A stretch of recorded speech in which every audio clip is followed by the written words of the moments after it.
Welcome to Rogue Bogues. This is episode 27. We are plugging along, getting them out nicely. Thanks for joining us. Mr. Pro, what's going on? Just another fucking day in paradise. I should be flying to Greece right now. Yeah, you should be. Tell us all about that. So for those that don't know, Pro was headed over to Athens supposedly yesterday, American time, and we scheduled, I was, being the good producer that I am, trying to schedule around his silly schedule. He ended up missing his flight. What happened, man? Bogues, I'm Mr. fucking rule follower.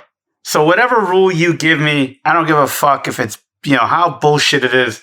A rule's a rule. So going to Greece, the Greek government needs you to, if you're going to travel to Greece from the United States, you got to have a COVID test within 3 days. I've never had a COVID test in my life. I had to go to a CVS, went to the wrong fucking CVS, went to a CVS on Wednesday, got my fucking COVID test. They said a day or two, got it in a day. So you have to you have to take the test 3 days of getting to Greece. So my first flight's supposed to be, so I get the printout from CVS, they email it to me, printed it out, have that fucking laminated, have all my documents in order, and I get to the airport 3 hours before my flight. I'm scared shit because I haven't fucking done anything in 2 fucking years. I'm like fucking Chunk from fucking the Goonies. Like they got me locked in a fucking basement in my house. I haven't left my house in about 2 years. So I'm already on edge on that. I get to the kiosk. They say, all right, put your information in. I did. And then I'm like, he says, where's your COVID test? Now, the fucking United Airlines website says you need a COVID test,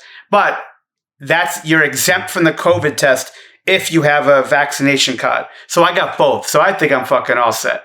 So I go in there, I give him the COVID test. He goes, I can't take this. Well, I said, what do you mean you can't take it? He said, I can't take it. It does. What labs is this from? I said, I got it from CVS. That's the printout they give you. He goes, no, it doesn't have a CVS logo. I go, what do I look like? Fucking, what do I look like? Johnny fucking Marketer? I don't know why they don't have a fucking logo on it. I logged into the fucking CVS website to get my results to show them. I can't take this. I said, what are you talking about? So now I've got I went from 3 hours to about an hour before my fucking flight. It's almost an hour before my flight. I thought I was fucking done. And because I got to go to Newark and I got a 2 hour, only about 2 hours to get to my flight from Newark to go to Athens. So I go there. This fucking asshole, he probably needed a GED to get out of fucking kindergarten. This fucking dumb fuck. I'm like, buddy, I said, millions of people probably take this test at CVS just to travel. I said, there's no way that this is not taken from any fucking airline. So they're fucking arguing me. So finally this lady comes up, works at United. She goes, I do the whole kiosk thing and they fucking let me go. So I'm almost fucking late to my fucking flight. I got to go to the line to drop my bags off. So this fucking asshole, this asshole has about 120 pounds in his fucking bag. He's literally 10 pounds over. So he's taking shit out, getting plastic fucking bags he works at a fucking, supermarket. He's got about 8 bags with him. I'm almost fucking late. Then my plane gets delayed. And I only had about a 2 hour window. My fucking plane gets delayed 4 hours. I missed my fucking flight. There's only one flight going out of Newark. I told these guys, do it on American. Don't do it on fucking United. Because United always gets it fucked up. Always gets it fucked up. Shout out to United. Yeah, shout out to fucking United. They always fuck this stuff up. American's not perfect either, but I've never had this issue in American. So I'm like, oh, fuck. So I was there literally all day. I finally said, fuck it, I'm out. I'm just going to fly out tomorrow. So hopefully tomorrow this shit doesn't happen. But now my COVID test is expired. I had to take another COVID test at CVS tonight. I don't know if it takes a day to get the results. I don't know if they're going to let me on. They're not going to fucking let me on. I'll tell you what a fucking day. But wait, you said you've got a Vax card though, right? Got a Vax card, but these fucking morons, they're going to say something. Well, isn't that your Vax to freedom? That's what I'm hearing. I mean, you're supposed to get the Vax and then you can go and do everything. That's just like Australia. I didn't even need a fucking vaccination, folks. I get so much fructose corn syrup going through my body. There's no fucking way COVID's gonna fucking get to me. All right, cholesterol and fucking and fructose corn syrup kills fucking COVID. So I got no worries about fucking COVID. All right, unfucking believable. Oh God. So let's hope you can get out. You can get out tomorrow. Yeah, same flight. So Now I got all window seats, so I could at least get away from the aisle. So I mean, I'm a super spreader waiting to happen anyway, but I wanted to hide from fucking people. Now of course, they don't have any window seats left because it's a day before the flight. So now I got all aisle seats. I mean, I'm fucking patient zero, waiting to fucking happen, Bogues.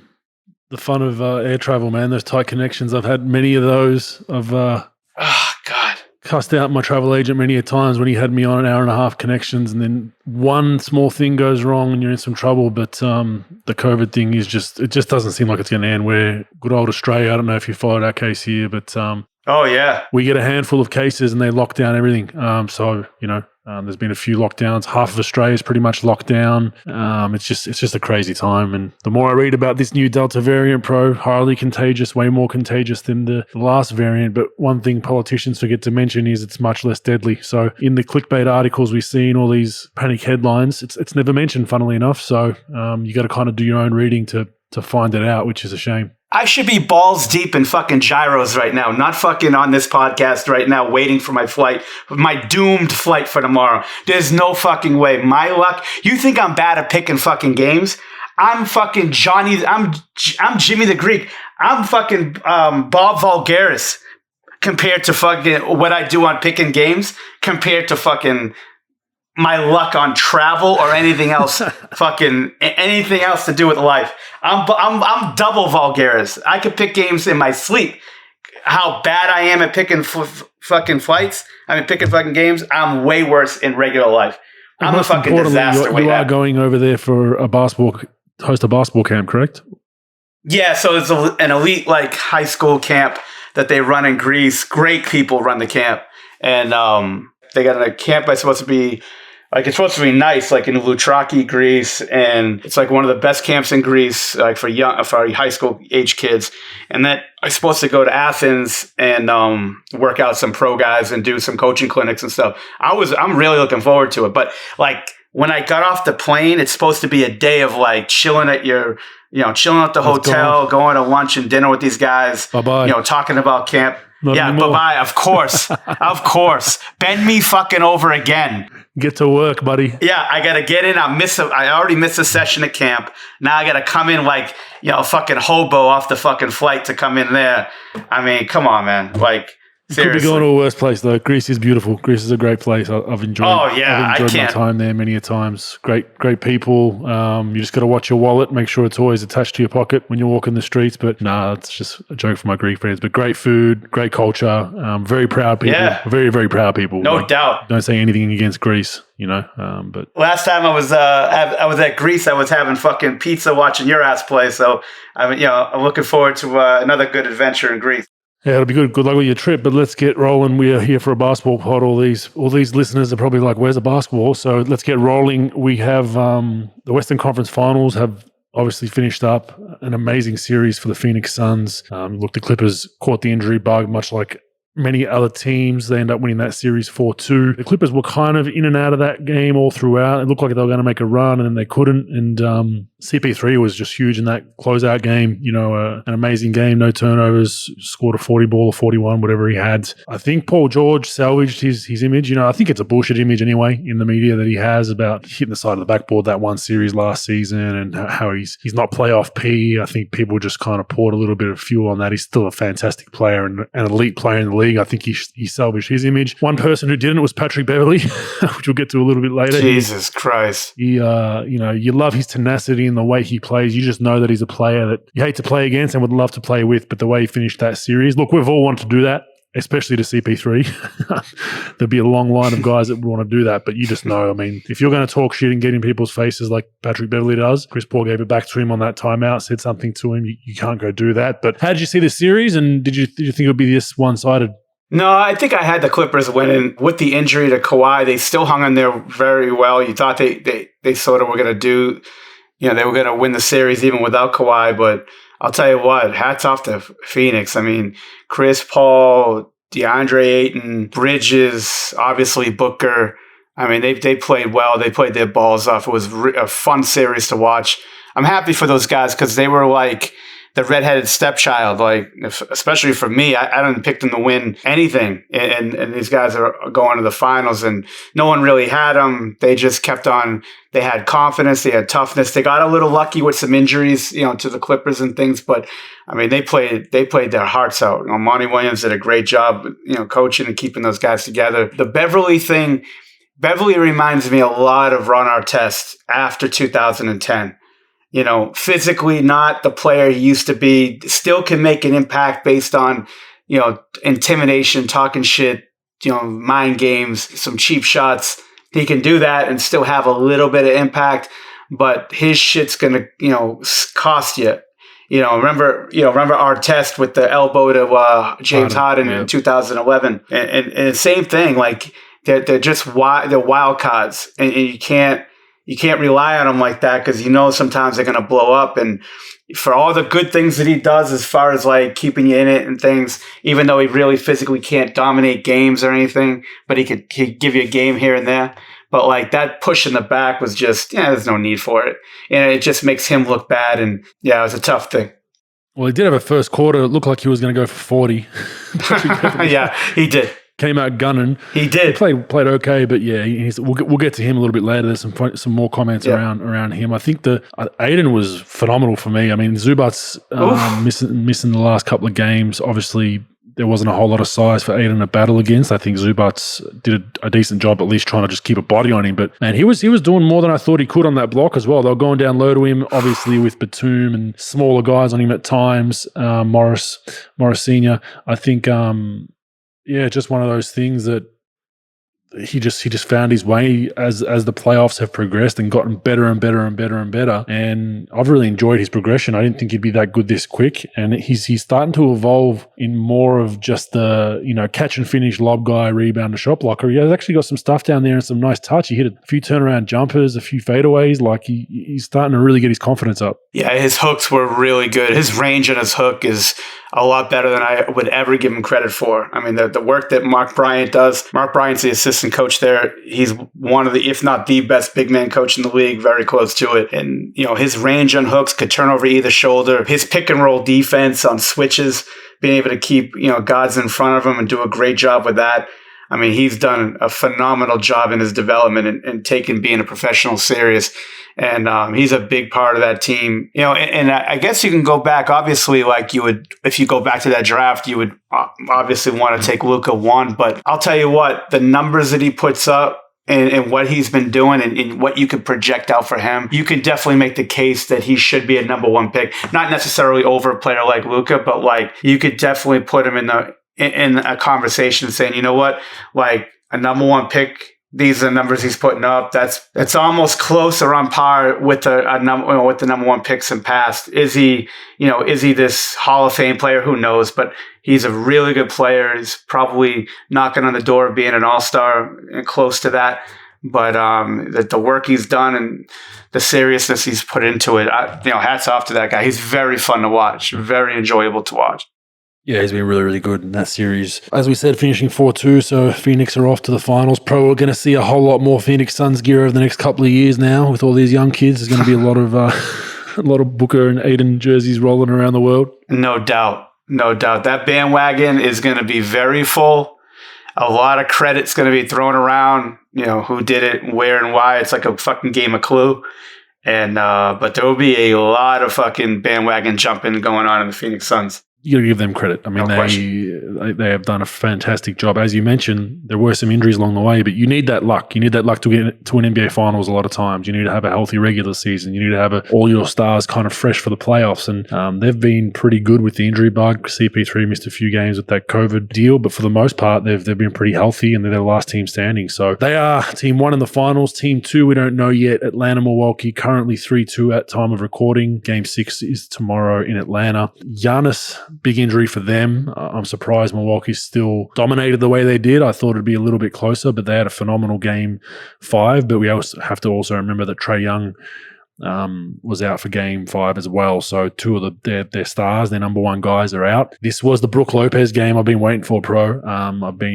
I've been a big fan of trying to get him, and been pretty vocal on this pod of trying to get him on the block at times. And we'll get to a few numbers down later in the pod in the stats segment. But he was huge for them. He looked like Shaq out there at times, just dunking everything. Wasn't floating to three as much. Was rolling. Was on the block. And I think that's the tweak that Bud has now made and probably figured out, if not by accident, I'm not sure. Where with Giannis out now, I think we're going to see a steady diet of how far Brook Lopez can take him. And that's kind of an outlier, in my opinion, if they happen to get through to the Suns, is to put some pressure on Aiden on that block and see how you can guard. And like I said a couple of pods ago, Brook Lopez was a top 5 catch it on the block post player when he was with Brooklyn or the New Jersey Nets back in the day. So that's a good adjustment they've made. What are you hearing about Trae Young and Giannis? I just read something about Giannis saying there's a potential for him to be back in Game 7. I mean, if he's back, that'd be absolutely amazing. He's one of those guys that plays at all costs. I don't see it with the injury that he had, but what are you hearing on both those guys from the injury front? Yeah, I'm hearing the same.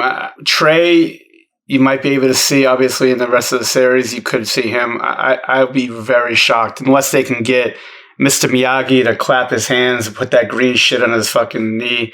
I mean, I didn't even see the play. Thankfully, I missed it. I hate seeing those knee injuries. I've never watched the Sean Livingston injury. I refuse to watch this one.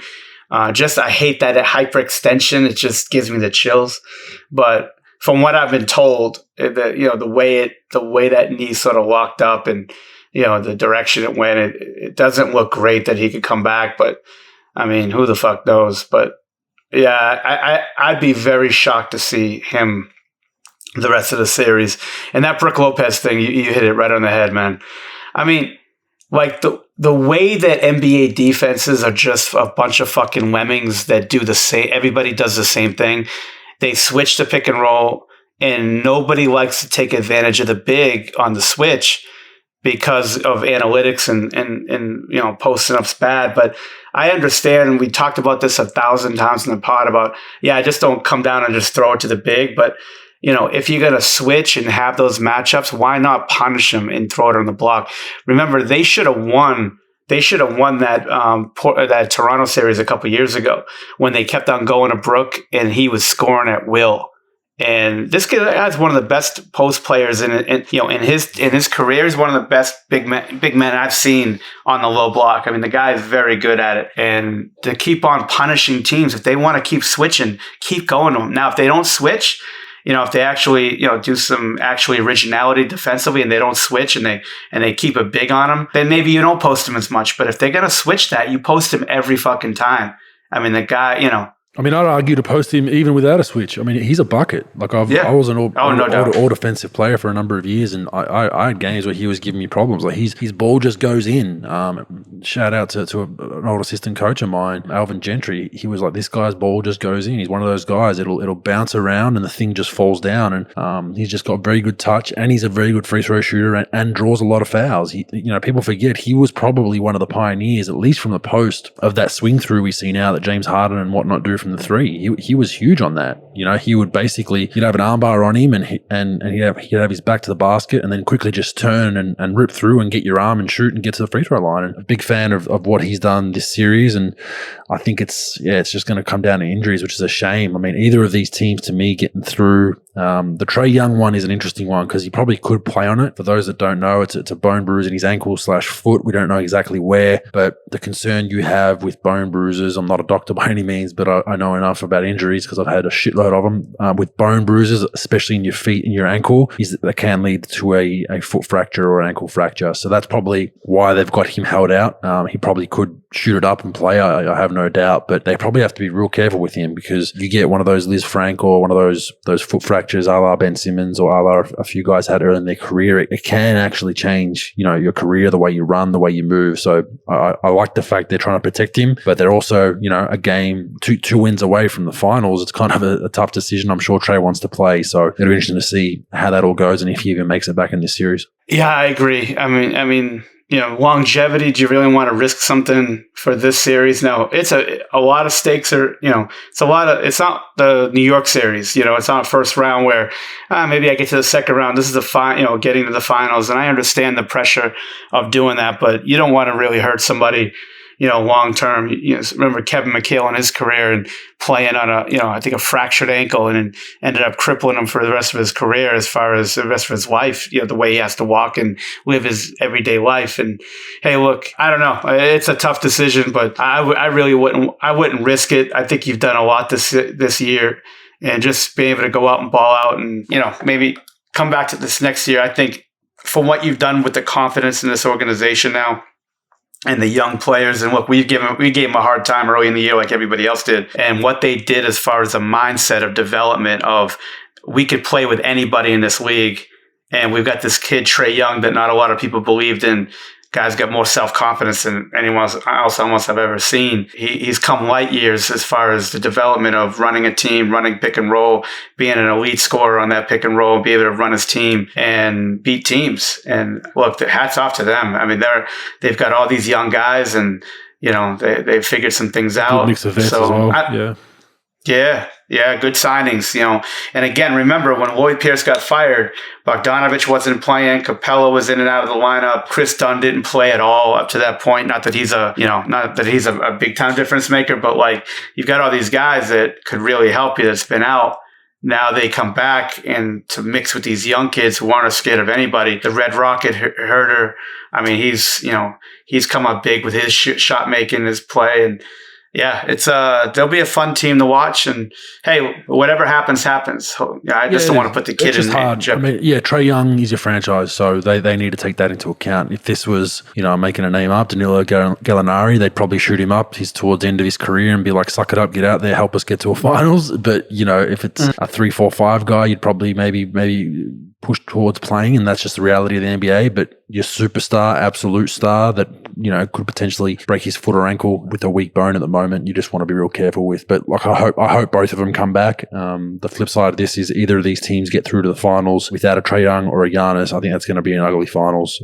So I really want those guys to come back so we can have a close and thrilling finals. But geez, I mean, Phoenix is just completely in the box seat to just, people talk about asterisks for Phoenix and this and that. It is what it is. You can only play what's in front of you. Yes, they've had some luck. Yes, there's been injuries on other teams. That's a part of the NBA. It's a part of soccer, the World Cup, the Olympics. It's part of every sport you play. Injuries play a massive part, and they've stayed the healthiest. They've been pretty lucky in that sense. But to call it an asterisk, which is what I've seen some people talking about, a championship's a championship in my opinion. Yeah, without question. Even with Kobe, he loses the Celtics in 08, 09. Kevin Garnett gets hurt right before the playoffs or during that year. So he didn't have to face them. He faces the Orlando Magic in the finals. It was a lot easier. And then they go in 2010. They're about to lose that series because Bynum's hurt. The Celtics are killing it. And then Perkins goes down in Game 6, and sort of Celtics lost so much on a rebounding defensive deal on Gasol and some of these other guys that it cost them the series. So sometimes you just need that luck. You just have to be the last man standing, stay as healthy as you can, stay focused on what you got to do. And maybe, hopefully, the other team, something happens, somebody goes down, or it's interesting stuff, man. But yeah, that's the playoffs. There's a lot of shit that goes on during the playoffs with injuries and little plays that you're like, holy shit. I remember real quick, like in the 90s or 80s, the 80s, Celtics and Pistons. Pistons were like killing it at Boston Garden. It was a hot day in the deep in May or so, and I think it was the Eastern Conference Finals. And two players from the Detroit Pistons, it was like a fucking soap opera. They fucking collide, and they basically get like concussions, or like they had like ice bags in their head. They both got out of the game and ruined all momentum they had. And the Celtics came back and sort of put the finishing touches on them. You never know, like shit like that happens all the time. You just gotta stay with it. But hey, it's been a hell of a playoffs. It's probably not going to be what the NBA wants as far as viewership and people actually caring. If it's a Phoenix Atlanta thing, or even Phoenix Milwaukee to a certain degree, especially if Giannis ain't going to play. But you know what? I don't fuck those asterisks. You play with what you have. You play against the opponent that's out there. You can't control that shit. So if they win, they win. Great for them. Yeah, and then I had a little laugh at LeBron chiming up again because of his again. Well, he just kind of said like, because the injury thing that he made a little stink about. I told him, we talked about a couple of pods ago. I told the league guys are going to get hurt. Oh yeah. We discussed, well, if you take less money, you play less games, and why don't you do that? But he kind of, after the Giannis injury, was kind of like, I told you so. And you're like, dude, like, I don't care how rested you are or how many games you played. If your knees put in the position that Giannis's was, you could be fresh off a full off season of weightlifting, training, taking fucking steroids for all I know. Your knee's going. Like his knee got taken out from under him. So it was just an interesting one that was the hill he was willing to die on again about, I told you so. Like, nah, man, that's a car accident type injury, man. Like, you can't, I don't care how many RDLs, clean pulls, squats you're doing. It's a tough thing to not hurt your knee doing what he did. I'm shocked I'm very shocked and appalled that he actually took a story about somebody else and he turned it about himself. That never happens with him. Well, he's not in the finals, so we need to talk about him somehow.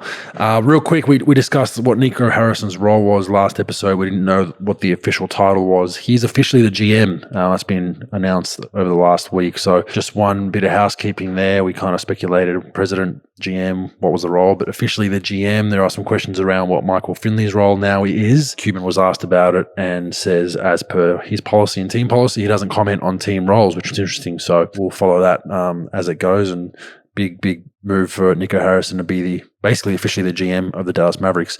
Moving on, the NBA pro, they're once again eyeing and tinkering with the NBA season, mid-season tournament that could increase the media deal to, 75 billion apparently, which is just, jeez. I mean, that is a B I see that I'm reading, 75 billion. Yeah. Whoa, interesting. There's been, we talk about all the time. In a couple of our group chats, we talked about it with Strauss about viewership and ratings. They are down, people. It is what it is. But money is going up, so it's one of those weird things. But ratings are heavily down year on year with conference finals compared to this year compared to a couple of years ago. Whatever, that is what it is. But I think this is a play to try and give the media some sweetness, whether they go to a streaming service, whether they go to a cable only, whether they stay with ESPN for the immediate future. Just another cherry to try and put in those media deals. But I mean, I'm not sure how mid-season tournament would work, number one, and number two, 75 billion. Like, I have no idea how that's going to work. Yeah, I mean, I'm not going to go my typical why the deal's going up when the ratings are down thing. My deal is for this actual tournament. To me, there's too many games as it is. Like, these guys don't give a fuck about half of the games anyway, and they play like they're in a fucking morgue, and the style is bullshit. But how are you going to make it where these guys are going to be excited? Because if these guys aren't excited, it's like one of those Portland Trailblazers versus Detroit Pistons games in fucking February deals where nobody gives a fuck. Yeah. Like, for me, if I'm the teams, I'm either putting up major money and giving it to the winners and very little money for the loser, where it's like $1 million a player and like 50 grand for the loser. They won't do that, but I'm saying or you give away a draft. The teams aren't going to give a fuck about a draft pick. Maybe, to me, you give the highest seed in the tournament, the finisher that is in the sort of the brink of being in the play-in, where you make them not in the play-in or something like that. You got to give something where these players actually give a fuck about these games. It'll be money. It has to be money based. You can't have it predicating seeding, which is still another 2 months away, which there's games in between. So there'll be games after the mid-season tournament for the playoffs. You can't have that. What if a team went 0-20 but still had because we won the tournament we're in? I doubt it'll really affect the seeding for playoffs. I think it's going to be a monetary fiscal thing, whatever you want to call it, where there's teams get bonus money, and depending on where you finish, each player gets a share of that bonus money. I assume that's what they're going to do, because there's no other, what other cherry are you going to put on it? Hey, you get to play the game you love for another 30 games. And then I don't know, they're trying to get to the regular schedule, so I assume they're eyeing playing 82. So you're going to play 82 plus this fucking tournament, or you're just going to go 82 including the tournament? And then how many teams are going to be in the tournament? You see the Copa del Rey in Spain, and these other cups that are played in international leagues. You get the top teams right to play, but how I just wonder how you're going to seed this. Because if you're trying to get say you're trying to get like Milwaukee against, I don't know, the Milwaukee versus the Clippers again, or something like that, like in this tournament. Well, you're going to get that in the finals. So are they just going to love that again? I mean, those are probably going to be some of the games you're going to see on Christmas anyway. Like, I'm just wondering what this tournament's going to be like. How are you going to get it where it's exciting, where the players are going to actually give a fuck?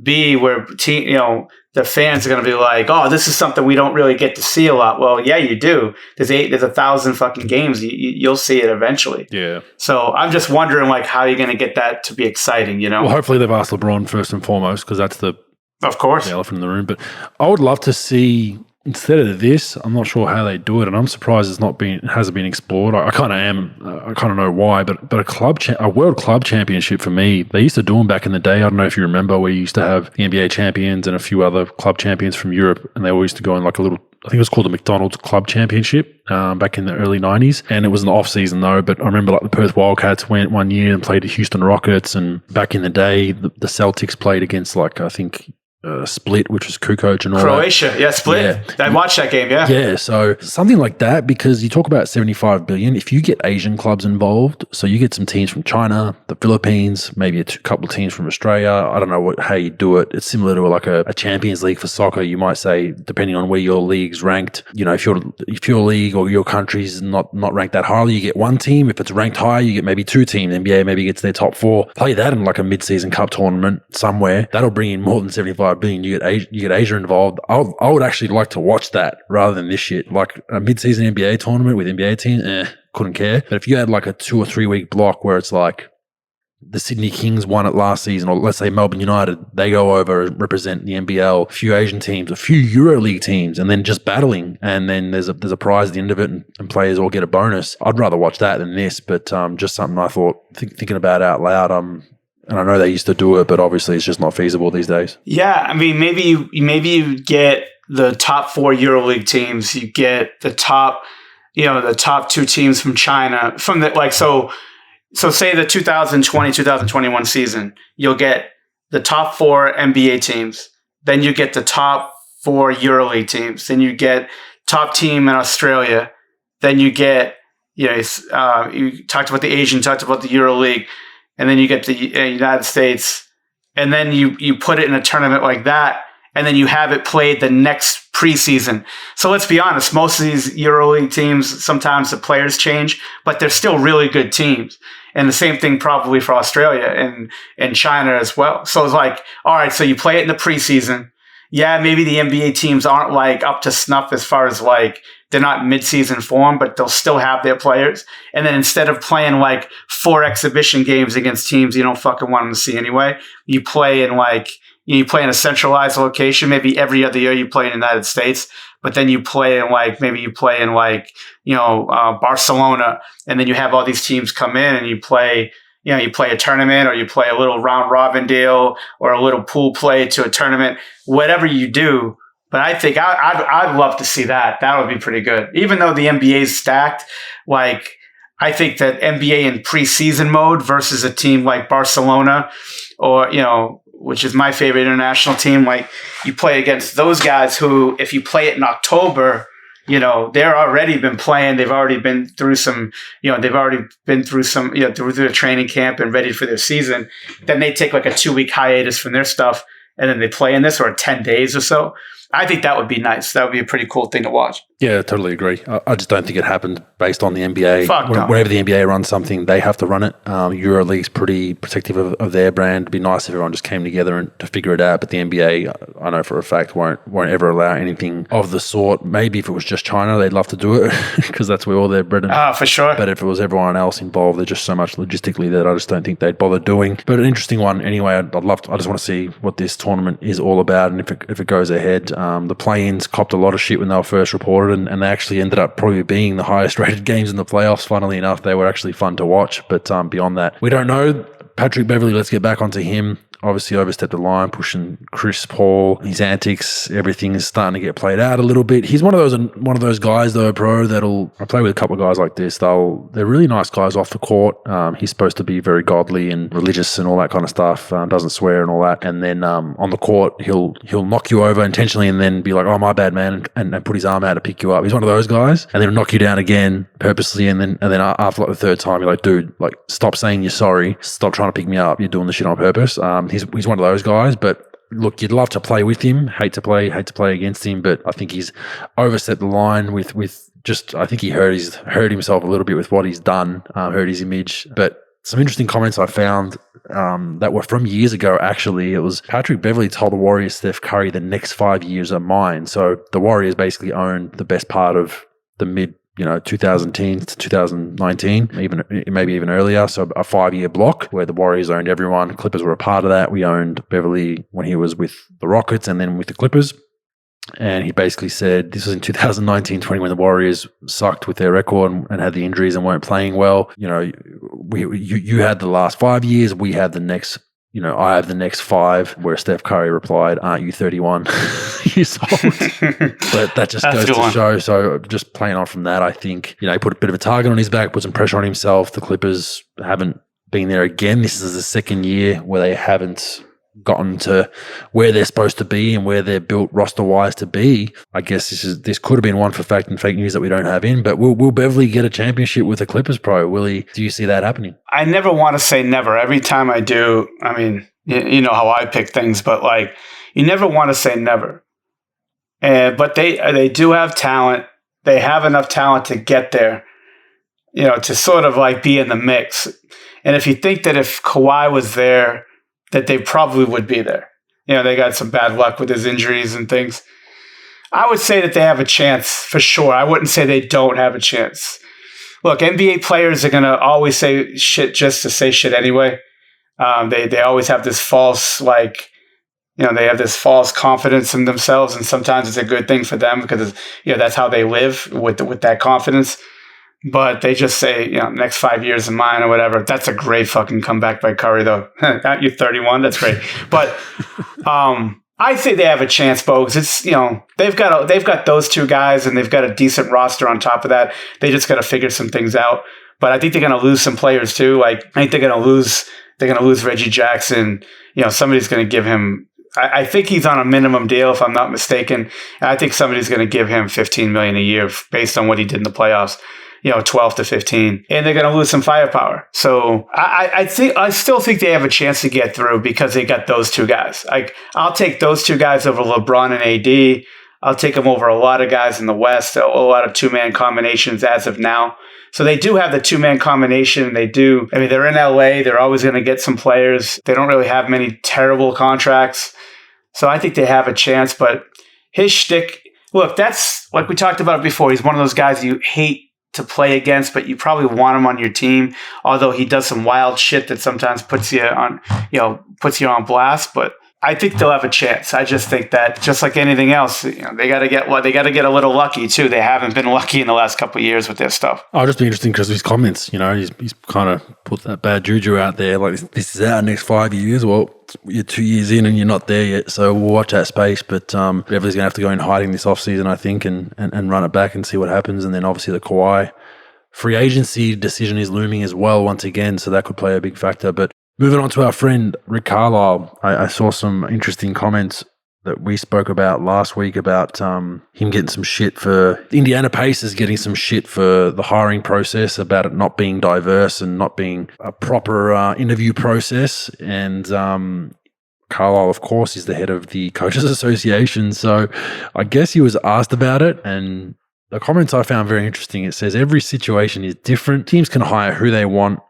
That's their prerogative. In general, we always are in favor of wide-ranging and diverse hiring processes. And this, all I could think about was your comments last week. All this shit's really important until it factors down to you being involved or until it hurts you. Yes. And that quote, encapsulates all of that right there. Agreed. I mean, it's $29 million. So if it doesn't affect you, you don't care. And you're going to say whatever is right to say, right? But then when it comes down to you getting 29 million or you not getting 29 million, I mean, he would have got it anywhere, somewhere else. But I mean, that's the thing. Like, if it's not about you, you don't give a fuck, and you'll just go with the crowd and saying, yeah, diversity. But then when you're on the spot of, hey, there's 29 million, whatever. It's interesting, Bogues, though, because if they were going to hire him anyway, why not do what every NBA team does? They interview the woman that they're not going to hire, but they want to do it because now they could be the first person, first team, quote unquote, to have a finalist and as a woman and get that positive publicity like teams like to do. And then why not interview as many minority candidates as they can to keep Mark Spears off their backs and all these other people. And then you hire. Actually backfired on Portland though. No doubt on Portland. No doubt. We'll talk about that later. But like, look, they're as full of shit as anybody. These NBA teams. They don't care. Like, they know who they're going to hire. Hell yes, but then they got to go through this process. Yeah. Oh, so look, why not just say to Rick, look, Rick, we're going to hire you, but we got to interview everybody else. You're done. You're in. You're good. But we got to talk to all these people just to make people happy. Just do what all NBA teams do. Like, all these NBA teams don't give a fuck about this shit. They don't. Because if they did, they would have hired a woman by now. They would have hired this by now. But they don't. But they want to please everybody and say, look, we got to go through the motions. I hate that shit. Look, just like I said with Minnesota hired their guy. That's who they wanted to hire. They don't have to give anybody a chance. If they want to hire this person, you put down $4 billion for a fucking team or $2 billion for a fucking team, you could hire whoever the fuck you want to hire. And that's the truth. Amen. And no one's going to tell you that. Managing $40 million athletes, like, you want someone it's unbelievable. Yeah, like, you're not going to, like we said, I mean, just the irony of Rick's comment about him saying teams should be, they should have their own process as they see fit when, the comments were the complete opposite when he was in Dallas, about equality and hiring and having diversity in the process and all that kind of stuff when, it's just an interesting one. And just to close this off, the Pacers have actually finalized a deal to hire Hawks coach Lloyd Pierce as Rick Carlisle's top assistant coach. So this was someone that Rick Carlisle was very vocal about because remember, Lloyd Pierce coached Atlanta to a shitty record, but he did turn the state of Georgia blue in the the presidential race. So he has actually hired him. So I wonder if Indiana will turn blue. I really, that's going to be a tough ask, Pro. Indiana turning Democrat, but if it does, I don't see that happening. If it does, Lloyd Pierce is worth his weight in gold. But I hope Rick has hired him for his basketball prowess and not his political prowess. That'll be my one word of advice there. But moving on from that, it did backfire for the Portland Trailblazers. So for those that don't know, we touched on it a couple of pods ago. Check those out. They went through a process and Becky Hammon was one of the candidates. He reportedly was a finalist. They ended up going with Chauncey Billups. So then that has now, been pretty toxic the last couple of weeks for Portland. I don't know if you saw the press conference, Pro, with Neil O'Shea and it was Neil O'Shea, right? I got that right. It wasn't Red Auerbach. Yeah, it was Neil O'Shea. Okay. Neil O'Shea. And Chauncey. Red Auerbach. and Chauncey. That's a good one. And there was some just constant prodding about Chauncey's historical sexual assault allegation. Wasn't charged, make that clear, allegation. And I think more got poured on it as well because of the fact that there was a woman candidate as well. So Portland is probably the mecca for social justice warriors that want to dig up people's pasts and get them fired and cancelled and all that kind of stuff. And I think the Trailblazers have felt the wrath of that, and by trying to do the right thing by having a diverse process to hire somebody, Pro. Yeah, and from what I've heard, they were split. Neil O'Shea wanted Chauncey the whole time.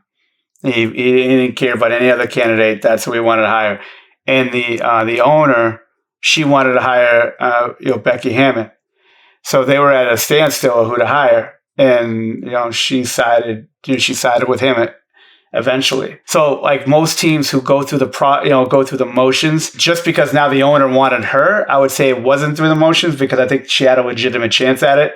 It's interesting though, you never really see the owner really hot to trot for somebody to hire somebody, and the GM, especially one that's not on solid ground, especially in the last year or so, they go with his decision instead of hers. That was pretty interesting. Yeah, I mean, this whole thing, man, like Chauncey, and we talked about the Chauncey thing last week, so we won't really go through it again, but like that, and then the Becky Hammond thing, who to hire, it's a complete fucking shit Do you show. think we get to a point where teams don't announce their candidates? Like because the positive for candidates, most teams do this as a favor to candidates. Like, hey, look, you're third on our list, but we want to give you an interview. You're an up and coming coach. We probably, unless you hit it out of the park with us, but we still want to interview you and shoot the shit a little bit. And that's how it usually works in this league. Head assistants will finally get a chance to interview, then it gets in the media. It helps their brand. And then maybe 2 years later, they're a head coach somewhere else. Do you think teams get to a point where they're like, you know what? We're not going to release our interview process. We're not going to release who we're interviewing, and we want to keep it confidential. I know we did with the Sydney Kings. We kept all our candidates confidential, but that wasn't for any specific reason. We just wanted to keep it confidential because a couple of people were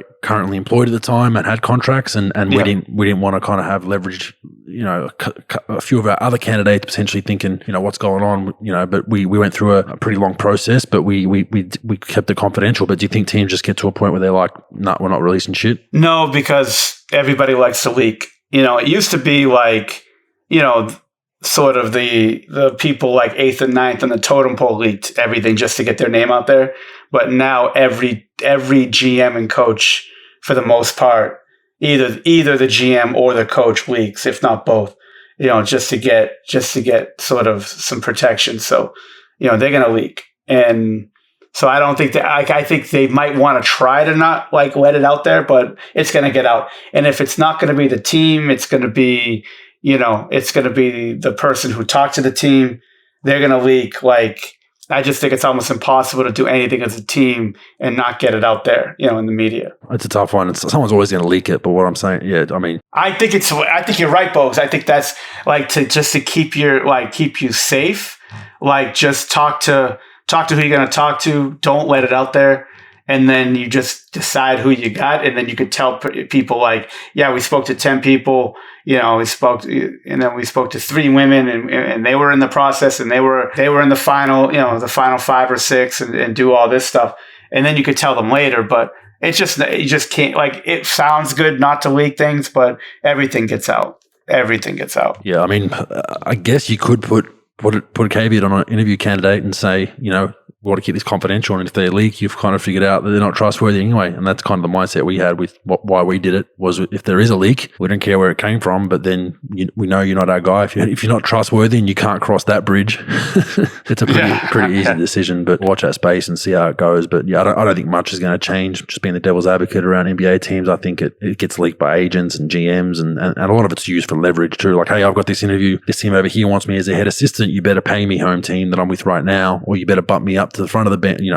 Everything is used as leverage these days, and that's probably the most powerful thing in pro sports. But no, and then you get these fake offers too, where like, this GM because you both are repped by the same agent. They don't really have an opening, but they say we're going to hire you as associate head coach when there's really nothing in the works for you. And then the team goes, holy shit, yeah, we got to hire this fucking guy because we don't want to lose him because Golden State's going to hire him for a position they don't even have. And then they like, all right, we're going to keep him. And then you find out a month later that there was no offer in the first place. That's sort of a game that they like to play too. So. Yep, all about leverage. Did you end up seeing the post, Michael Carter-Williams? I don't know if you saw this, but it was pretty funny, so I thought I'd put it in. Oh, yeah. There was a post that he made on his, I guess, of him shooting, and he looks like he's eaten some dumbbells and some weight plates. Shit. Like he's ripped out of this world, so people can look that up. Your man Mo Bamba, though, made a comment under it that said, oh boy, this N-word, which, I'm not going to say. Obviously, everyone knows what this guy, let's say, this guy about to get us all drug tested. And the funny thing was, Michael Carter-Williams had said, no lie, bro, I just got a call saying they're coming to the crib tomorrow. So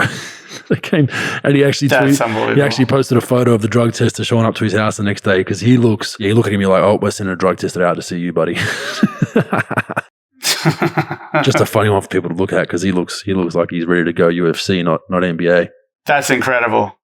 Yeah, just a funny one. That's incredible. Yeah, he looks like Debo from Friday, for God's sakes, though. I mean, he looks fucking jacked. Yeah, he looks I'm not messing with him, that's for sure. NCAA Pro, big, huge news, really. Hundreds of thousands of college athletes around the country will be free to exercise their new marketing rights starting tomorrow, following an NCAA rule change approved Wednesday afternoon. So they're basically saying that starting at midnight Thursday, college athletes nationwide will be able to do commercials, endorse products, collect money for autographs, and and more without having violated the NCAA rules. This new policy, recommended early in the week, is seen as a temporary solution until the federal government adopts nationwide legislation or the NCAA codifies more permanent regulations, bro. That is huge, because there's so many athletes that aren't doing that well, that are in numerous sports, that can now, look to go to college and not live, poorly by everyday standards. Now, there's still people that'll say, well, suck it up. You're an athlete. You're a big name. You'll make it pro eventually. But there's a lot of players that don't. There's a lot of football players that are really good in college, don't make it as pros. It's the same with basketball. There's the smaller sports, lacrosse and soccer and volleyball and whatnot. So I think this is a good move. I think it's also, they're trying to put out a few fires. People, there's a lot of stars that just aren't even bothering going to college anymore. They're going straight from high school to the elite league, to the G League. They're going to Europe. They're going to Australia. So I think this possibly bring some more players back to home soil and the college system.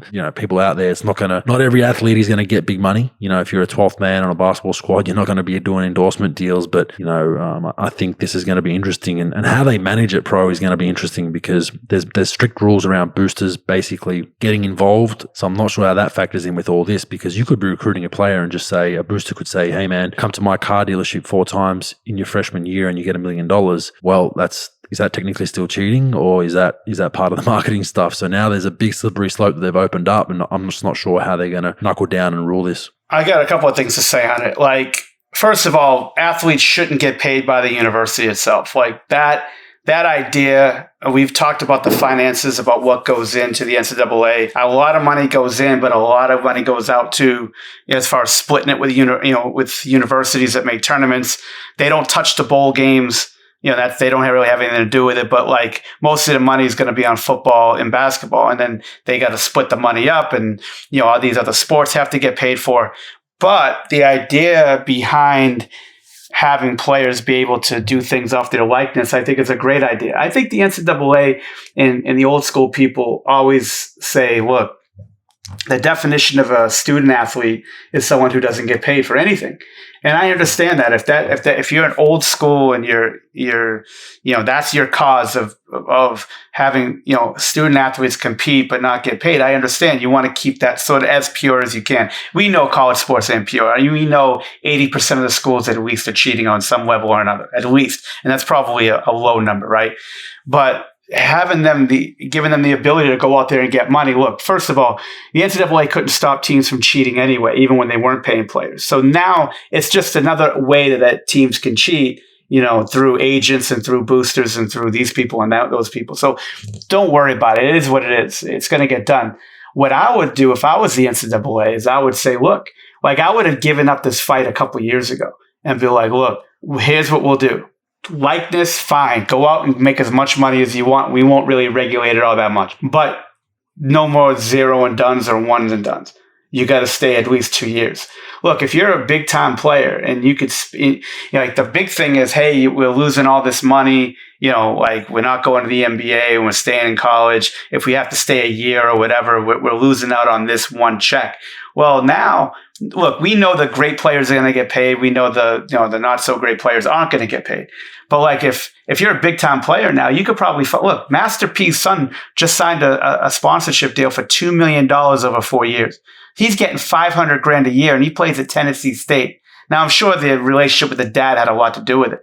But I mean, you could find. Barstool Sports just opened up an agency for college kids to they're going to give them merchandise, and they'll probably give them a split of the merchandise, and they'll give them some things here and there. Everyone's getting in on it. So I would have tried to used a little bit of leverage to say, look, we'll give up this fight.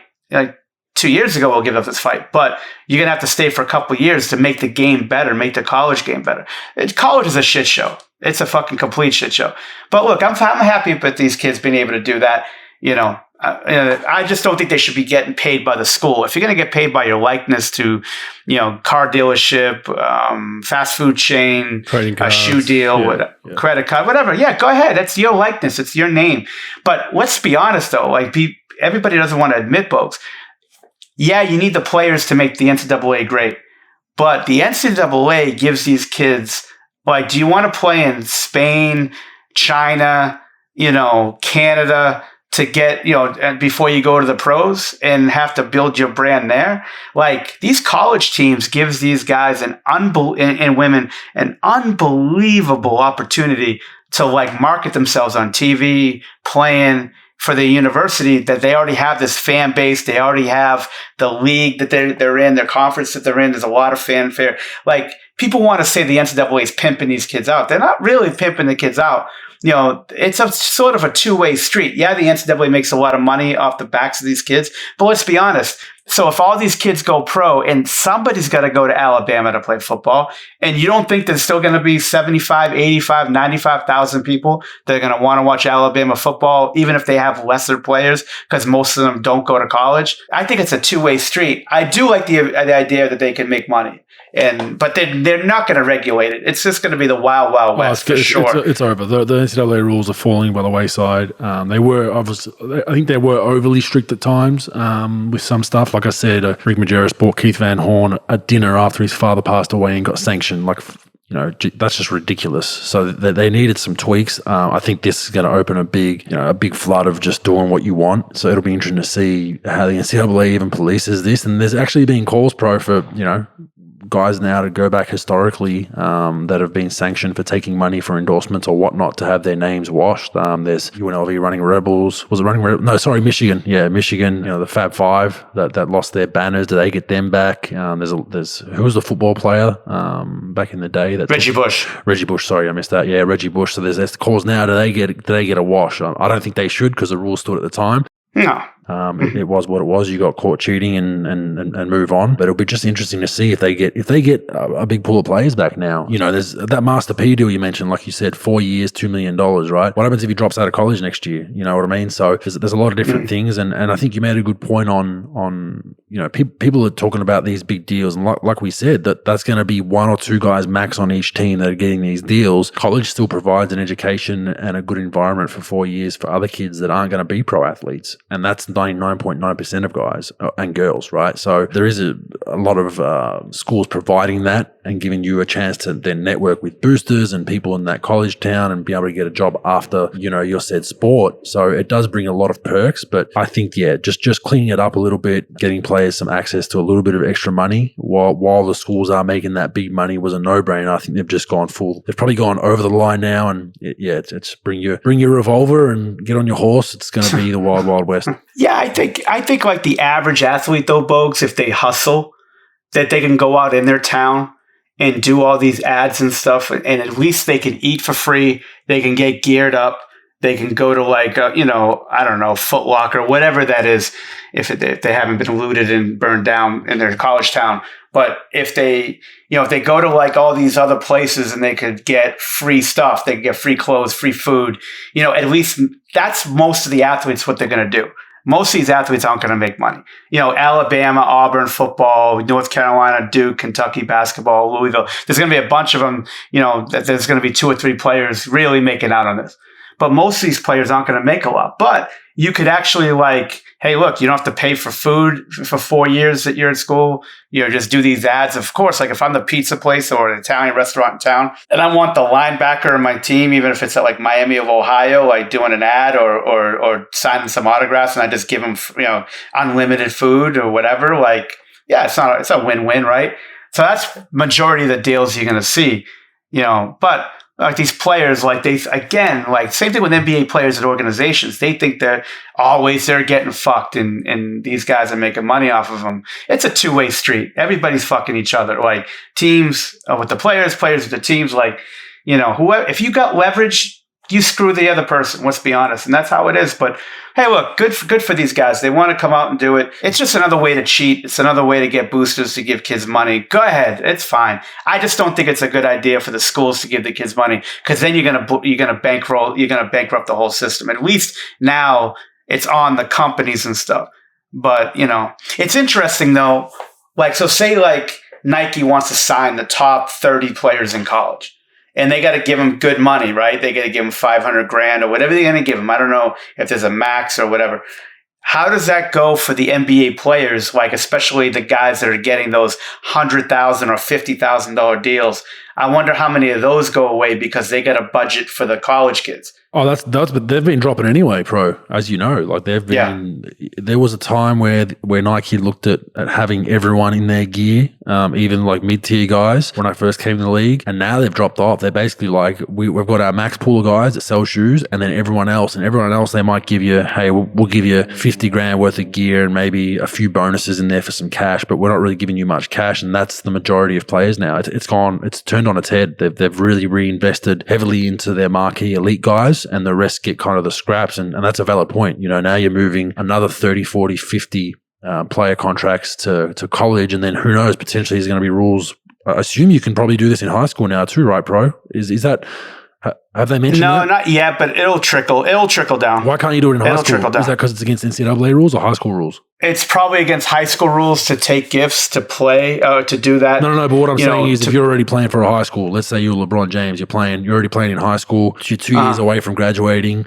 Back then, you couldn't take a deal because it would affect your college eligibility. But right now, what's to stop you getting a marketing deal to say, hey, I'm signing a 5-year deal with this school, regardless of where I go, my Nike deal goes with me. That could be the next ladder that opens up as well. Yeah, I think definitely down the line, but like it's the same thing like Overtime Elite, right? Is it Overtime Elite? I forgot. Yep. It's the same thing. If you sign there, you can't go to college. So I think you still have eligibility that you got to protect. And then once you go to college, I think you could start doing it. So not yet. I agree with you. I think in the next couple of years, you'll no doubt it isn't. No doubt it isn't. But I think they do have the amateur deal now where they can't do that.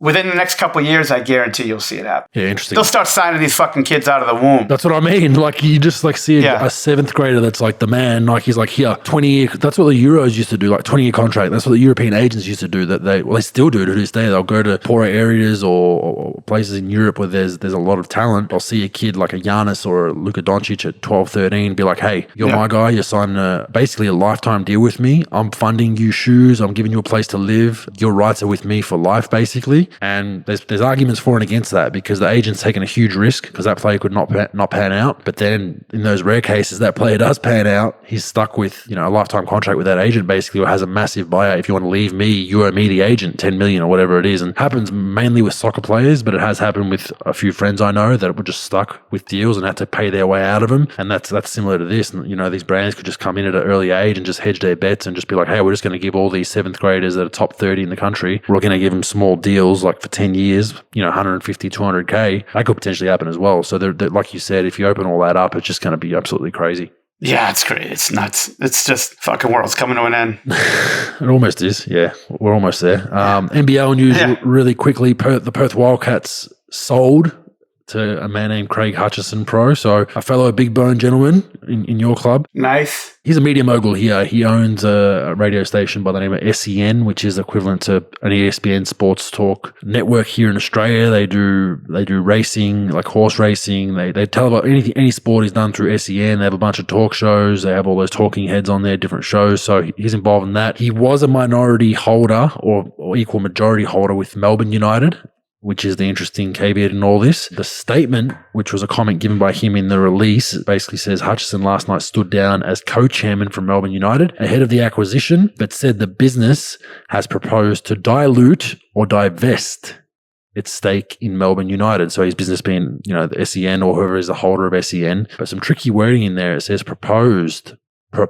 to dilute or divest. So it doesn't mean he's getting rid of those shares. And I know Perth is one of those cities, pro. They're 2 hours behind us in time difference, but they're 20 years behind Australia and everything else. Shout out to my fans in Perth. We give them a little bit of shit, but they're very proud of their Perth Wildcats. They don't like the East Coasters, which is Melbourne, Sydney, Brisbane. And now you've got a guy that's Melbourne born and bred, lives in Melbourne, owning the Perth Wildcats, and potentially still having shares in Melbourne United. It could cause a bit of problems over there, pro.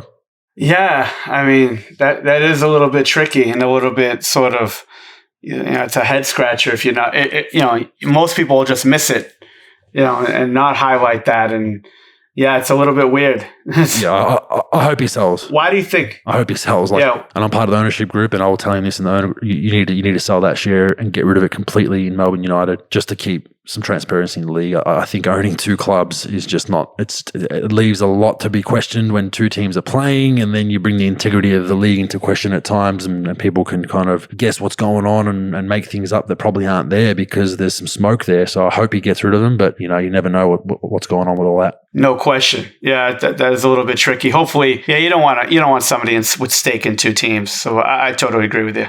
Yeah, so we'll see where that goes. But they were reportedly for sale for a couple of years, and they've got an owner there, former owner Jack Bendit, who's an unbelievable patron of basketball down in that area of the country, and did a lot of great things for the Wildcats and built them into a powerhouse. So we send our congratulations to what he's done for the game, but getting up there in age. So I think moving away completely, and the family and the kids that were obviously in the trust didn't want anything to do with it. So they've moved on from that. The national team has been named, Pro. The Australian Boomers have been named. I got the names to me yesterday, but I've just saw on socials they've been confirmed, and the list I had was actually right for a change, which is always a good start. But I'll run through the names right now. This is a 12 going to the Olympics. Now, the reason why it's been named also, Pro, is they had to give a 12 for the IOC, the International Olympic Committee, and the AOC, the Australian Olympic Committee. They had to actually nominate their team. This can change based on injury, or you could just play a cheeky one if you wanted to swap someone and say, well, our guy's hurt, we have to swap him, but it should only be injury. So the 12 is Paddy Mills, Matthew Dellavedova, Joe Ingles, Aaron Baines, Matisse Thybulle. All those guys, in my opinion, were no surprise. They were locks. Dante Exum, Josh Green, Nick Kay, Jock Landale, Chris Goulding, Duop Reith, and Nathan Sobey have all made the squad. So a glaring omission here is Josh Giddey. The other three omissions, Xavier Cooks, Brock Modem, and Mitch Creek. Mitch Creek now reportedly was in a bit of trouble here in the media again with certain different things, and I'm led to believe that he was basically told by the federation. The team was told by the federation, we don't want this guy in the squad. Is what I've heard, but the other three were based on play. To me, the Josh Giddey one stands out. I love Nathan Sobey, who I assume was the 12th man picked above Josh Giddey. I will go on record as saying I think today Nathan Sobey is a better player than Josh Giddey, but Josh Giddey is the future of the Boomers. So I scratch my head with this one. I don't think it's going to be the a la Ben Simmons, which we'll get to shortly, where he got cut early in his career and hasn't played since. I don't think that's in Josh's DNA. But my argument would be to bring him as a 12th man and let him experience that Boomers culture, which is a unique culture, and let him experience all that, because he's going to be now building it for the next decade plus. So, but you can't fault Sobey getting in over him, because like I said, he's a better player today. But maybe a bit of strategy and some forward thinking, you'd probably put Josh in the squad. What do you think? I mean, he's going to be the face of your franchise, of your national team. Just not to have him on the team and able to sort of get that experience, even if he's not going to play a lot. And just to get there. It's interesting that they don't have him there. Even with his play, like, he's still the best young player in your program. Depending on the age you're talking about, of course, but... Oh, he's 18 years old. Yeah. He's a baby, So the argument they'll have is, well, he's going to have plenty under his belt already, but that experience is invaluable. And Shane Heal has spoken about a few times, and I've discussed it with him. He went to, I think his first Olympics was Barcelona in 92, and he didn't play a lick, right? But he said he went over there and was just experience that culture, and it made him want to be part of it, number one, and get on the court and work better to strive for the next Olympics. And also just learning from those veterans about what it meant to be a Boomer. And that's, like I said, no issue with Nathan Sobey making it based on talent, but the longevity of your program, which isn't, arguably isn't Brian Goorjian's concern, and it shouldn't be. His concern is my best team I need to go and take to try and win a medal. But someone from Basketball Australia, there needs to be a conversation had about, this is a kid that's, like you said, just going to be the future. So you want to kind of make sure that relationship is decent. Like I said, I don't think Josh is going to be one of those guys that takes his toys and goes home. You never see him again, but it could have provided a lot of positives, I think, for the program. Do you think by any chance the agent wanted to keep him out? No. But why do they want to keep him out? It's just weird that they don't have him. It's just weird they don't have him. They wouldn't have taken him. He reminds me of like the Ricky Rubio in Spain, like back when Ricky was a 15-year-old kid, 16-year-old kid, and you just, a guy like that. You don't know how good he's going to be. But he's going to be the face, so you want to showcase him. It's interesting, but like you said, it's not. The coach and the person in charge of picking the team probably is just worried about winning games, but still, like, not to have him as one of your, even at the end of your bench, to have him to get those few minutes and that experience and, soak up that culture of, like, soak up the Olympic experience. But hey, it's interesting. Hey, was Sobey on our original list? I don't have him on my original list. Yeah, he wasn't on the original list. Yeah. Oh no, sorry, he wasn't actually. He was added later on because someone was taken off the list due to injury. I think they added him maybe when Brokoff. Someone pulled out about a month ago, and they put him into that squad. So he wasn't on either of our lists early on because he wasn't on the list, and they put him on kind of. So kudos to him. I mean, he wasn't on the initial squad of 20 something, and then has made his way. So we congratulate him. But like I said, I don't think that's a big minute role, and I would always go to the younger guy. It's a conversation I had with Brian Gorgon in 2006, going to the World Championships. We had Paddy Mills. It was his first Boomers camp, and he wasn't a player he is today. He wasn't very offensive oriented back then with our national team at least, but he was picking up full court, and you could see he was going to be the future of the program, right? And he was one of the last cuts, and we took a couple of role playing veteran guys, and I told Gorge I thought we should have put him in that squad because he was going to be part of it, and thankfully everything worked out, and Paddy's been part of it ever since. But sometimes those decisions with the national team, they're tough to have. Like your federation might say, this is our future, you need to put him in. The coach might say, well, I don't think I'm winning a medal with that guy as a backup. So it is a tough conversation, but I think Josh Giddey, he's going to be a top 10 pick from all reports that I hear, at least top 15. I think you got to find a way to have him in that squad, and just one of those things that you got to deal with, I guess. But he can still make the squad, people. So Josh Giddey, Xavier Cooks, and Brock Motum are still part of a squad of 15.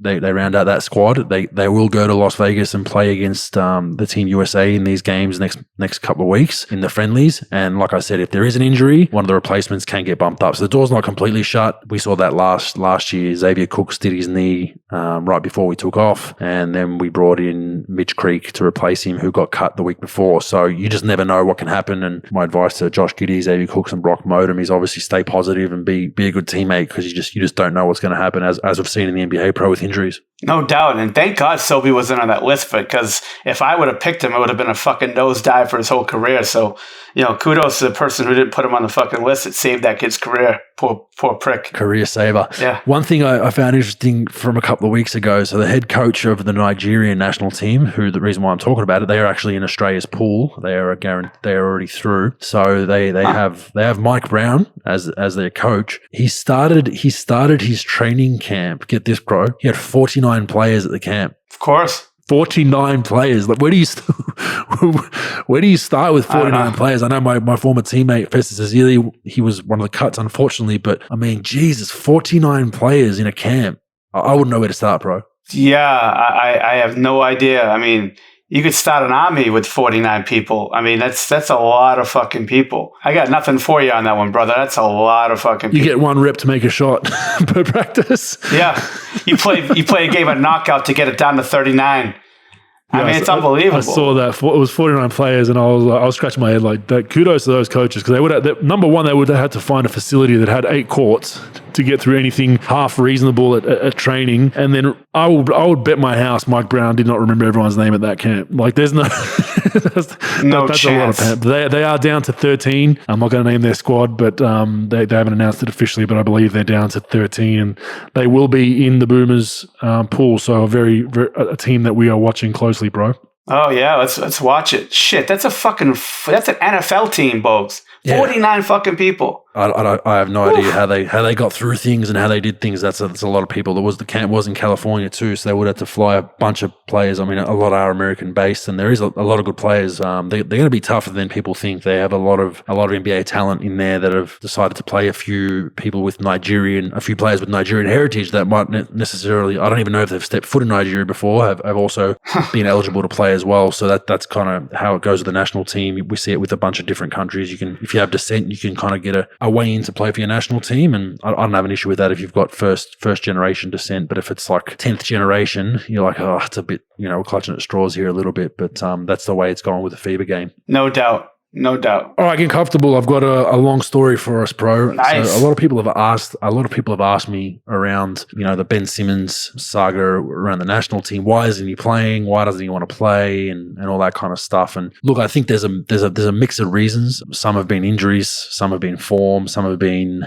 just doesn't want to play. But there's more than meets the eye. There's this story that I'm going to kind of relay it's multifaceted. It's going to bring in a lot of different things of how dirty the business is. And I just want to give some context, I don't blame Ben Simmons for much of this because I think, his people advise him and he's young and he's figuring out his way in the landscape, but there's a lot that's gone on. So we have to take this back all the way to 2014. This is before his high school year, his final year in high school, I believe. He tries out for the 2014 World Championship squad. I wasn't part of that. I was rehabbing that ankle that was bothering me for years. So just one of those few camps that I missed with the national team.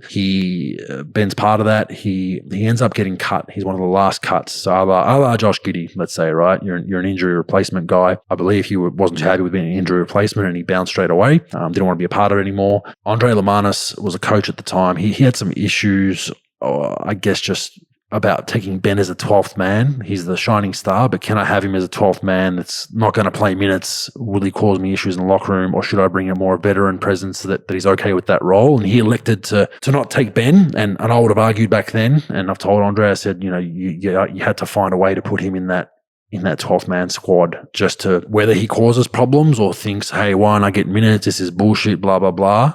I don't care if you assign a full-time assistant coach to dealing with that, which is not what you want, but you got to kind of play the long game, right? This kid's going to be part of your future and not only part of your future, a potential number one pick. So that's where that relationship with Ben and Lemanis started on a rocky road. So he gets cut from that team, but we didn't know Ben was going to be a number one pick. We knew he'd be very good at that point, and then goes and plays in high school. He then signs at LSU. In 2015, we try to get him to come back for the Oceanias qualifiers. So we played New Zealand back then in a 3-game series, or a 2-game series it was actually, to go to automatic qualification to the 2016 Rio Olympics. Obviously, he doesn't want to come. Fair enough. And he was preparing for, I think he was finishing his college year to then prepare for the NBA draft. His LSU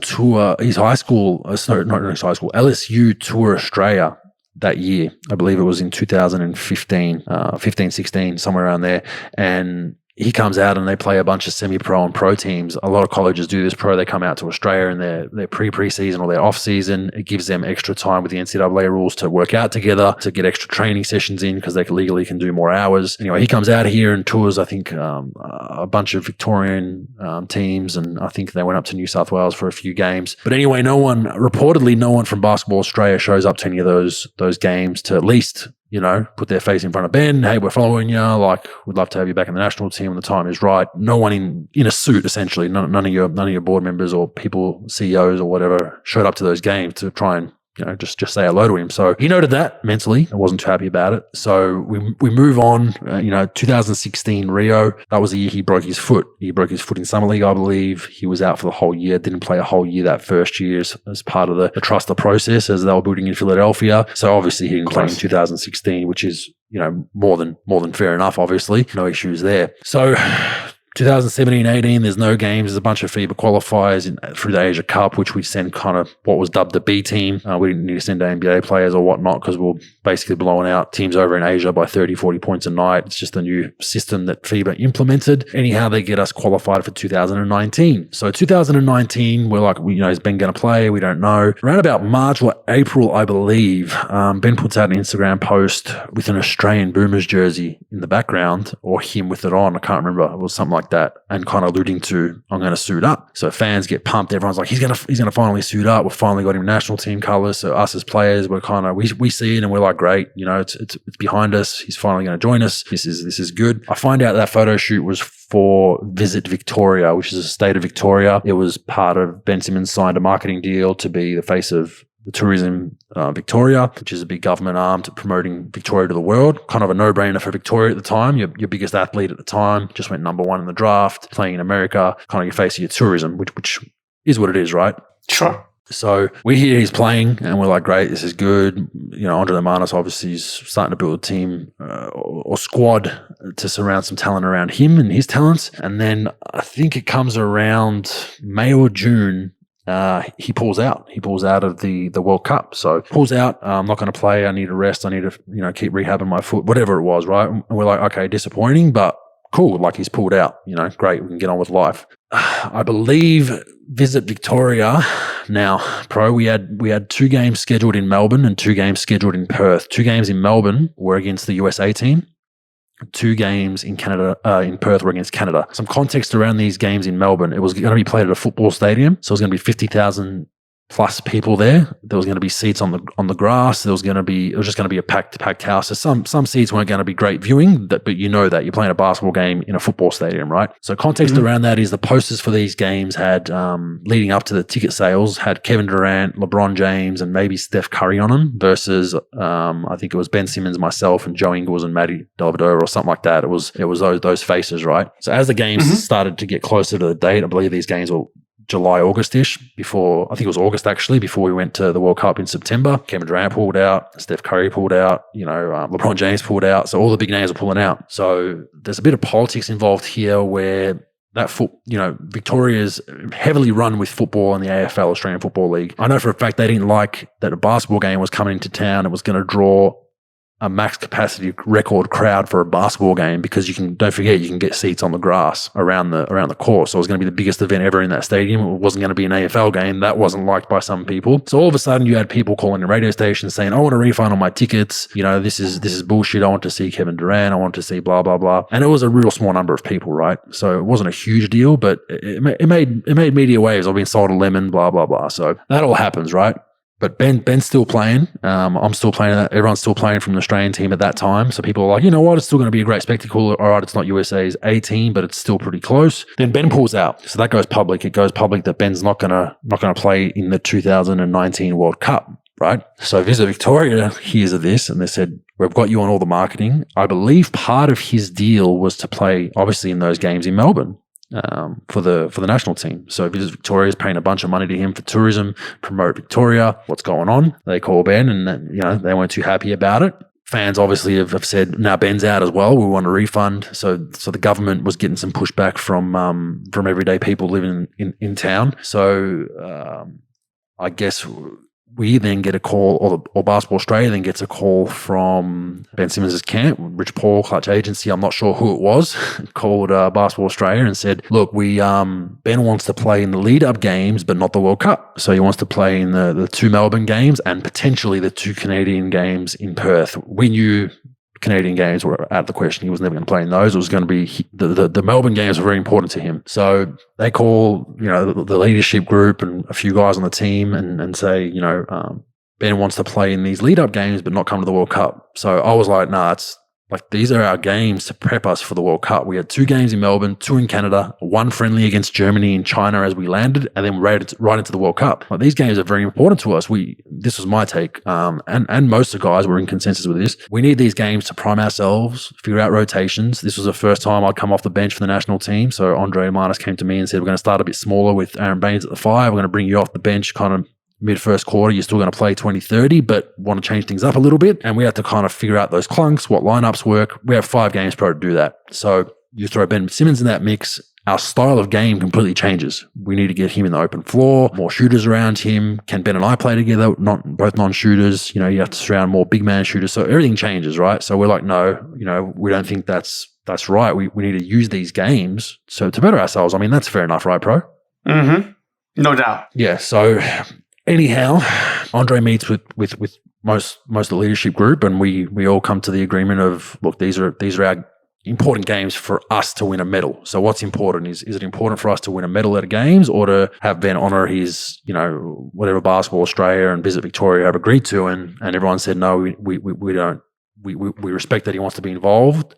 We'd love to have him at camp. He can be part of the camp and whatever, but we don't want him playing these games because we just don't know how it's all going to work. So Andre Lamanis has a press conference at some time, I'm not sure of the dates, and just basically says, we're trying to put the onus on Ben. Wanted to play, he wanted to do the right thing, but we feel like these games are very important to our squad's medal chances and preparation. So Andre was trying to play both sides and be like, I don't want to shit on Ben and hurt that relationship any further, but I also want to emphasize our guys are trying to be professional and make the right decision for getting a medal. So that all gets put out. Now more people go public, bro, that are like, wait, so the head coach isn't letting Ben play. So, we had a lot of people coming to this game that aren't basketball fans. They would have no idea that these games were even lead up games to a World Cup. They just saw Australia versus USA, big names. I'm an influencer or a celebrity. I need to go to these games, or it's the in thing to do these 2 nights of the week in Melbourne. So they get a lot more pushback publicly now. People are like, oh, now the coach won't let him play. Ben wants to play. That's bullshit. I want my money back. So refunds. So Victorian government sees this and they're like, well, this isn't good. This isn't good for Victorian government. This isn't good for Visit Victoria. What is going on? So, holds been known,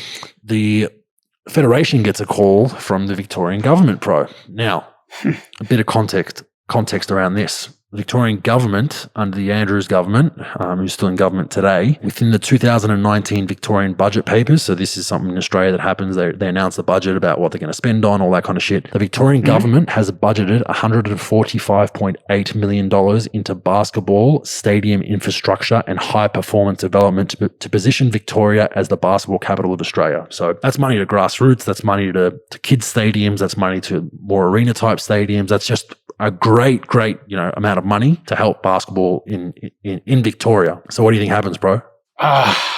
There's some chicanery. I'm just waiting for some fucking what do you think backdoor shit. So I've just told you about how much money that they pledged back in 2019. What do you think the next step was from Victorian government? I don't know. That money must have went somewhere. Where did it go, brother? No, it didn't go anywhere. So the call was given to Basketball Australia. It basically said this: if you don't let Ben Simmons play in these 2 games in Melbourne, that money's gone. We're not giving it to basketball in Victoria. We're going to do our best to try to get that number down as close to 0 as possible, and you will never get another dime from the Victorian government ever again. Damn.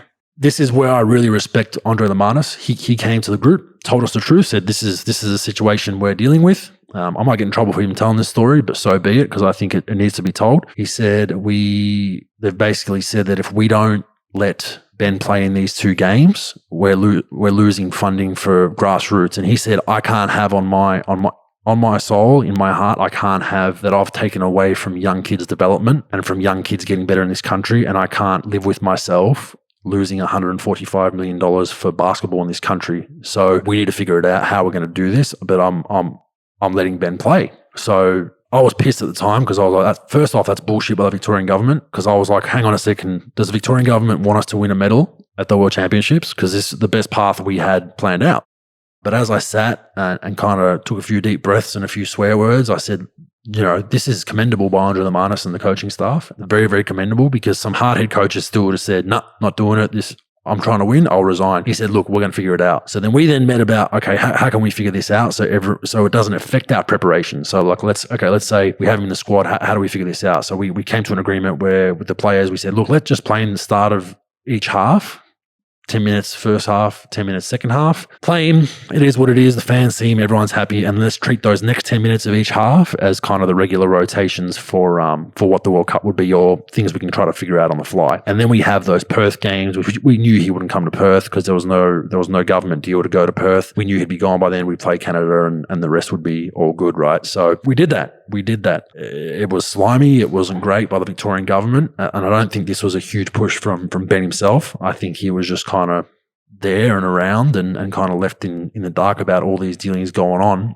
I'm not sure if it was his family or his agent or whoever was doing these calls, but that's the slimy world of what we're dealing with, right? So anyhow, we agree to all this. We say, no worries. I think, we'd love to have you part of the squad first and foremost in any capacity, and let bygones be bygones. We know that you're not going to play in the World Cup. It hurts our prep a little bit, but let's put it behind us, and hopefully you being involved in the squad and the next 2 games in Melbourne will then put you in better stead for the 2020 Tokyo Olympics, and you build a bit of a bond with the guys. So we kind of treat it that way. You know what? It's not the best situation, but we'll try to make the best out of it and build for the future and get some credit points with Ben and make him feel comfortable and show him how much we want him to play for the national team and appreciate his talents and just make it easier for him, right? So that's not the end of it. So we wake up for first day of training camp. There's some back and forths 3 or 4 days prior training camp. We still hadn't got confirmation that Ben was accepting now of these, accepting of what we discussed back and forth and saying, okay, we'll let you play. We still didn't get a confirmation from his people saying, cool, done, he'll see you at camp. We still didn't get that yes or no. So we're kind of, our coaches are trying to put a practice plan together, figuring out what we're doing for training sessions. We still don't know if he's coming. So we're like, cool, whatever. So we don't hear anything from his camp about whether he's participating in the training camp. We go there on, I believe it was on a Saturday morning was the first day of camp, get on the bus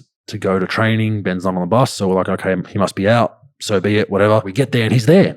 Ben Simmons is at the facility. He participates in the session. He's, somewhat engaged. He's participating in all the drills, we're scrimmaging. He looks good out there, he's doing what he's good at. He's splitting pick and rolls and dunking on people and being an absolute menace on the defensive end. And we're just like, holy shit, this guy like brings our national team to up a whole nother level. Like he's just his intensity and athleticism. We're not the most athletic team by any means, and that's kind of not a strength of ours, but now you throw him in the fold with some fundamentally sound guys, some shooting, some bangers. Wow, like you're kind of seeing what it can all look like. So we go through that session. He does well. He does media. Everyone's kind of upbeat about it. Like, it is what it is. Who cares about the past? Let's just build this forward. There's a football game that night, and it's Ben's going with his entourage of guys and agent friends and whatever. And I think someone comes to us and says, "Hey, I think a few of the guys from the national team should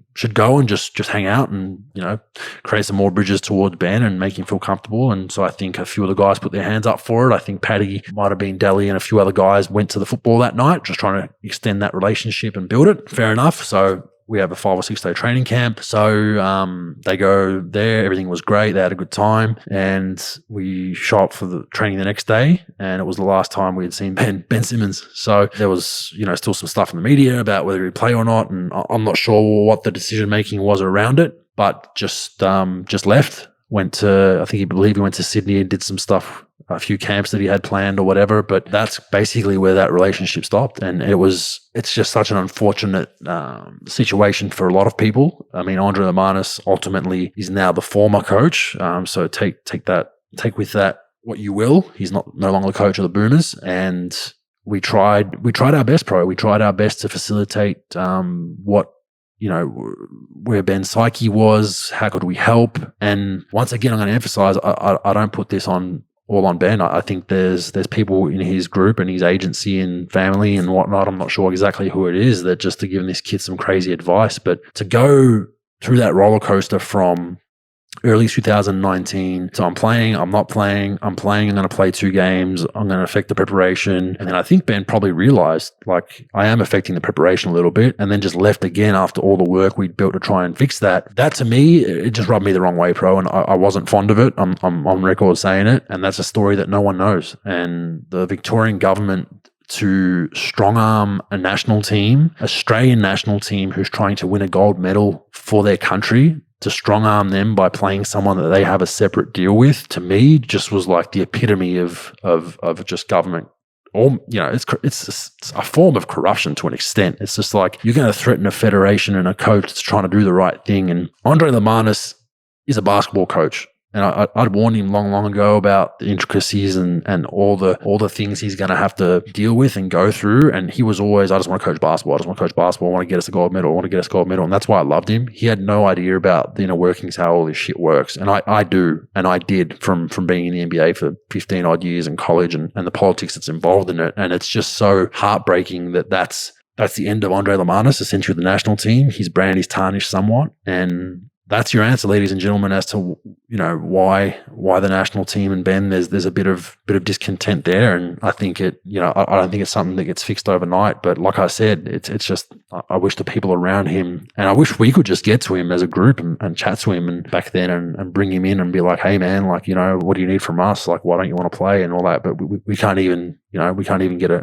call to him or a text to him. We have to go through 4 or 5 people to get to it, Pro. But that's kind of my long spiel of a story that people wouldn't really know the inner workings of how dirty this is at times, dealing with sporting federations and governments and trying to win a medal and coaches and star players. And that's the reality of what we see. Did they give the 145 million, or at least part of it, start going forward with the money, or did they still hold it out because you didn't play?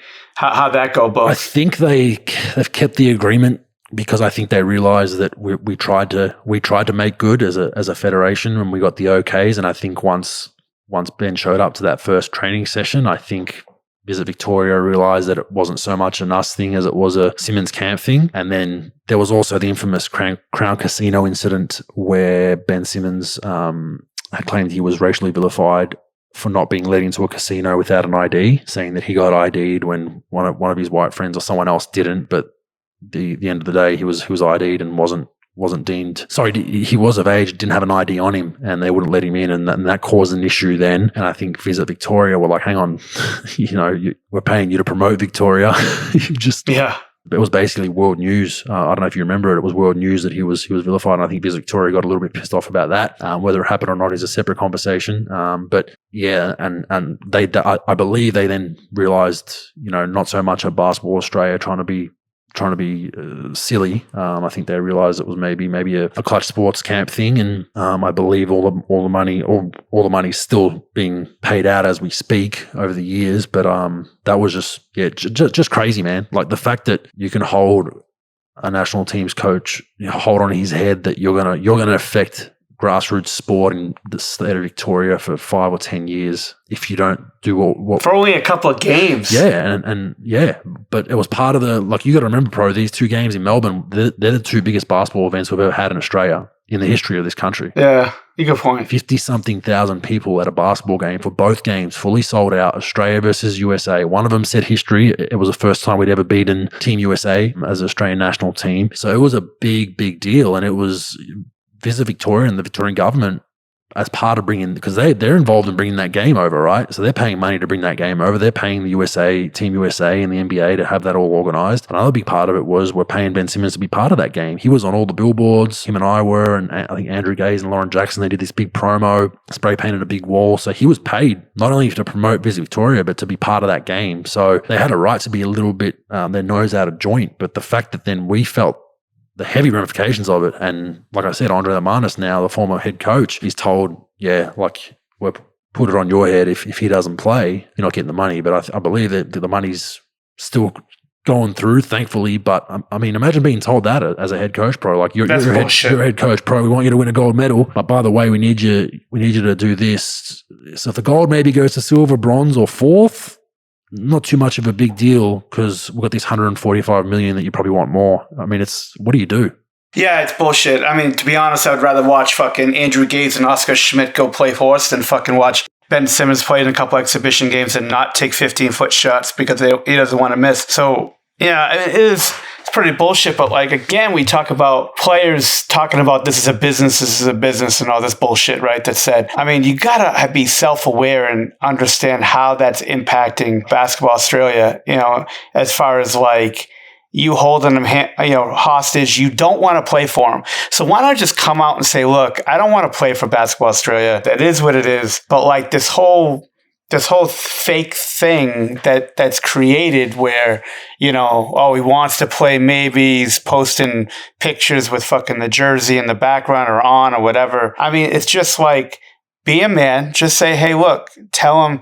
And this is what you said last time, is like, you can't have 5-6 people around you running your life. You got to take ownership and just call the guy who runs Basketball Australia. I guarantee you get his number in 2 seconds and say, I want to play or I don't want to play, and what's the deal and how do I do it? Just because everybody else handles the same thing. And if I was Basketball Australia, I would just cut the cord, to be honest. If it's always going to be something, just cut the cord. I know he's a tremendous talent, but if you're going to change everything that you do, minus being held hostage for 145 million, that's a little different. But I'm just saying, like, if this whole thing, it's just like, it's always going to be something. And he hasn't ever really suited up for you guys for a full tournament, right? It's always been no, he hasn't. He's done the junior stuff, not in the men's. The 2014, he got cut. That would have been his first. But for me, it was really sad. It was kind of. It was just heartbreaking for me seeing Andre Lamanis, whose expertise are not in managing political games with governments and Clutch Sports, and that's where I was hurt for him, man. I was hurt for him, like I really was, and he wouldn't want me talking about this. Nobody really would. But it was just you just felt like you needed to go have a shower after hearing all this, and you're just like you said, bro. I've got no issue with Ben not being able to play or not wanting to play or wanting to rehab or wanting to, hey man, I need a mental recharge. I get it, man. Like I totally get it. I've dealt with injuries and mental stuff, so I get it. I have no issue with that. It's that whole loop you just threw. We're trying to prepare as a national team, and we're going through this whole distraction for 3 or 4 months in the lead up to a tournament that we had a potential to win a gold medal at, and we just fell short. That's the hardest thing, and people don't know that. They just see, Andre Lamanis fired, they finished 4th again, they didn't get a medal, rightful firing. But for us to even finish 4th with dealing with all the shit that we had to up until then. Even Xavier Cook's getting injured, different things going on. There's a few other things that went on, at different times in that tournament and the lead up, which we'll get to another day. But, it's just so hard. And I think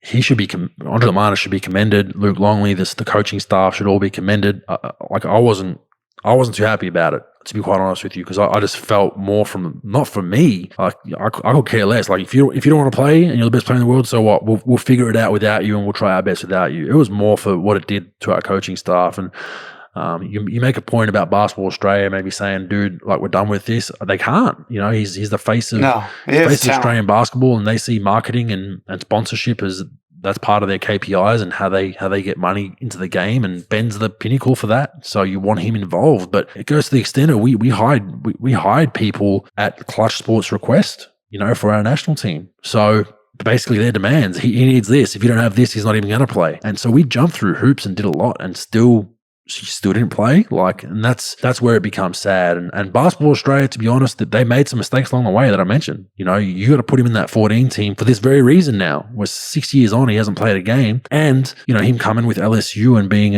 he has a valid gripe about that. Like there should have been someone from Basketball Australia sitting in a suit at every one of those damn games. And we love seeing you on Australian soil. Can't wait till you're with the national team. Here's a bag of gear. Here's a bag with a jersey in it. Like, be smart about it. Like, don't be so silly. But on the flip side, that shouldn't now not have you ever want to play for the national team again. You know what I mean? So there's faults at both sides.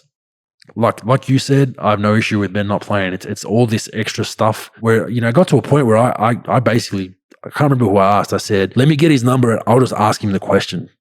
Yes or no, do you want to play? Because I was at a point where I was like, I'm sick of having these 2-hour calls with the coaches and Basketball Australia, and now they want this, or they want this, or he might not do this. I'm like, I want to call it. No, we don't want you to do that. Like, I want to call him and just no hard feelings, man. Yes or no? Do you want to play? Like, if you don't want to play, we get on with life. If you want to play, how best can we help you be comfortable? And that's kind of guy I am after a few of these meetings. Like, you're banging your head against the wall. You're like, I just need a yes or no answer. I can't play the political game for much longer, man. Like I'm gonna go want to jump off a bridge. You know what I mean? But yeah. Anyway, that's kind of for people out there some background of why Ben hasn't played and won't play, and who knows if he will in the future. I hope he does, but that's just the dirty game. Yeah, I know there's a lot of money on the line for Basketball Australia, right? And I'm not telling them that they should just tell the guy to fuck off. I'm saying, hey, look, here you go, Ben. Here it is. Here's the camp. If you're here day one, you're with us, fine.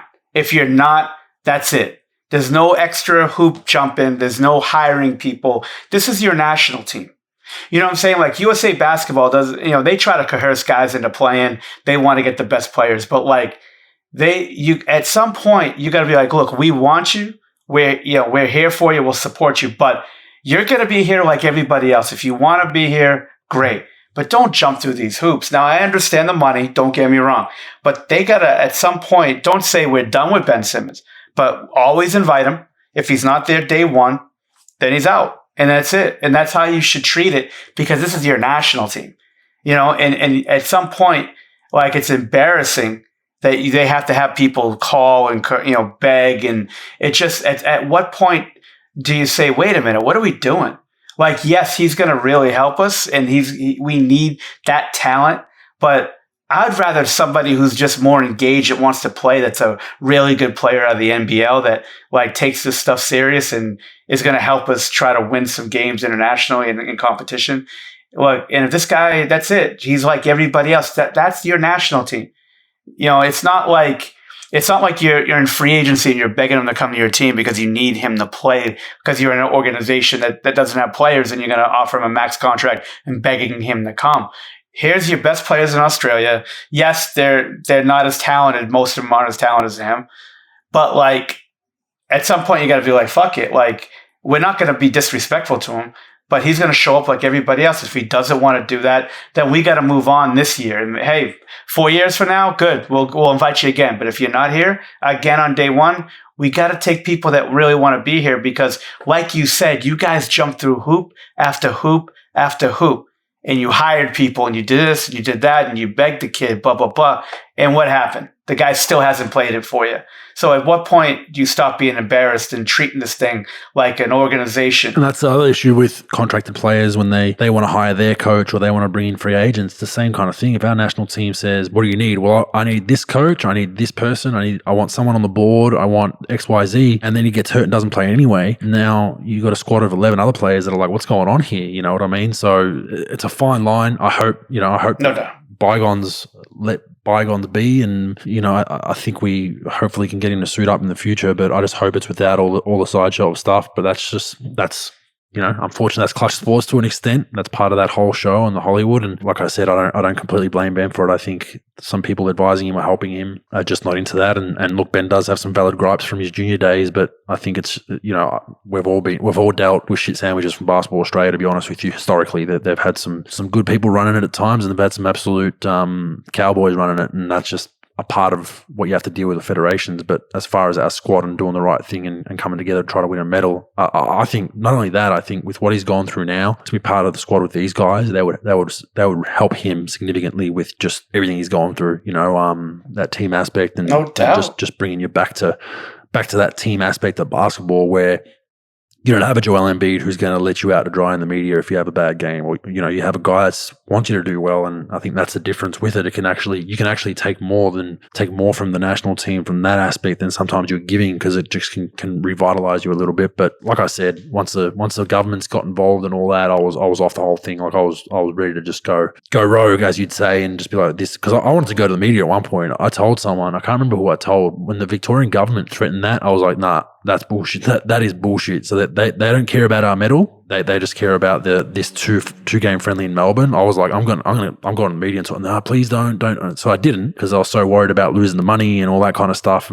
But yeah, I mean that's where we're at, and had to talk about it. Otherwise, we take the rogue out of Rogue Bogues Pro. We're telling fluffy stories every week, but this, if people want to come at me for telling this story, by all means, come at me. But one thing you can't come at me with is the list of notes I have in front of me that I documented at the time in 2019 of everything that happened. So try your best. Good luck.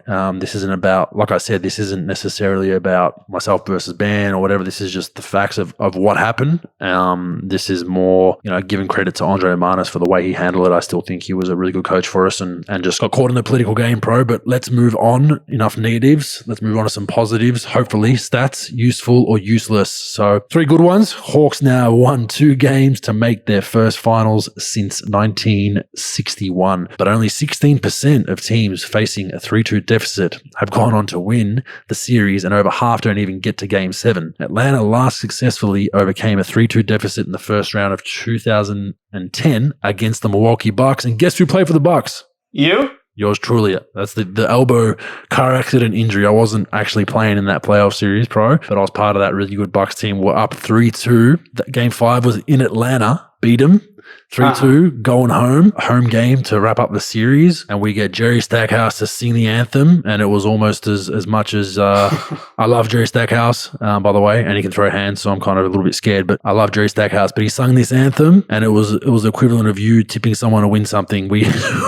scored. Sweet. Man, I think we scored 66 points for the game, maybe. Or I could be wrong. I know we were stuck on 66 for like 15 odd minutes, but we ended up losing by 30 and lost Game 7 in Atlanta. But anyhow, back to the stat. Is that a useful stat, bro? I'd say that's useful. It just goes to show you that, it's really hard to overcome a 3-2 deficit. Most teams don't get to do it. And I think it's pretty useful just to know that how tough it is to really overcome and get your confidence back to, punch a team in the mouth to go 3-3. And then usually if you're down 3-2, I would assume that most of those teams won't have the home court advantage. So you're going to have to win Game 7 in a hostile territory for the most part. And most of those times that doesn't happen. What do you think, Bogues? You think that's useful or useless? It just needs a big asterisk that says COVID, because that is the big kicker in all these stats. And COVID is not only beating up the world, it's beating up NBA picks, because it's just all over the place. So I think COVID has a play. Nothing is normal in the NBA, and this is the only 2 years we've had in the NBA where these stats mean jack shit, because you'd almost bet the opposite. But it is useful. It is hard. Be down 3-2 and come back and win a series doesn't happen very often, and for very good reason. Milwaukee does have the home court advantage. They're a really good crowd in Milwaukee. So even if Atlanta get Game 6. A tough ask, but injury-dependent Trae Young, Giannis, who knows? Next one. 26 of Lopez's 33 points in Game 5 came in the paint. That's tied with Giannis for the second most points in the paint by a Bucks player in a playoff game over the last 25 postseasons, bro. That's pretty useful. Shit, I didn't know that. I mean, it just goes to show you that in playoff games that they're perimeter oriented. They don't really have many post scorers. It's interesting, maybe more than useful, but it's interesting that was it. To be honest, they really haven't had any great post players besides, well, you, even though you're an asshole, you could play a little bit. When I used to post. Yeah, when you actually played in the post. And Vin Baker, they've had, they had him for a while. Yeah, it's interesting. Big Dog was a good post player. Big Dog was a great three though, in the but post. he was a oversized three that just bullied people down there. Yeah, that's interesting. I'd say it's useful. What about you? I think it's just useful because when get Brooke the damn ball in the low post, in the paint. I mean, a lot of them were from rolls, but I think he's one of those unique players. He showed, like, if he mixes up his rolls and pops, he can cause a lot of problems scouting-wise because when you're just, like you said, one-dimensional the regular season, all he would do is space and pop because he had Giannis, whereas now he's doing both. He's tough. He's a big body rolling, and he can also pop for three, and now he's posting. I like it. Get a foot in the paint for Lopez, and he's scoring at a good clip, so pretty useful. Next one. Chris Paul plays first NBA Finals game in the 1,214th game of his career. That's the second latest into a career of players' first ever Finals games, only behind, I don't know if you've looked at the notes, but if you haven't, can you have a guess, bro? You see the AC Green? Actually, no, because he's a Laker. Who the fuck else played a lot? Kevin Willis played a lot. Was it Kevin Willis? Bang. Did you look at the notes? Are you cheating? No, I'm not cheating. Yeah, Kevin Willis. I'm a huge Kevin Willis fan. Kevin Willis was 1,429 games. And I believe he got there with the Spurs, didn't he? Yes. He was a big Atlanta Hawk guy for most of his career. I think he played in Dallas too. Maybe the Lakers, but then he played in the Spurs. Yeah, got it with the Spurs. 99, 2000 lockout year, I think. I love those big guys with short arms. Oh, you're a big fan of them, aren't you? Those big guys with short arms? Yeah, for sure. I love them. The guy's a fucking hell of a rebounder.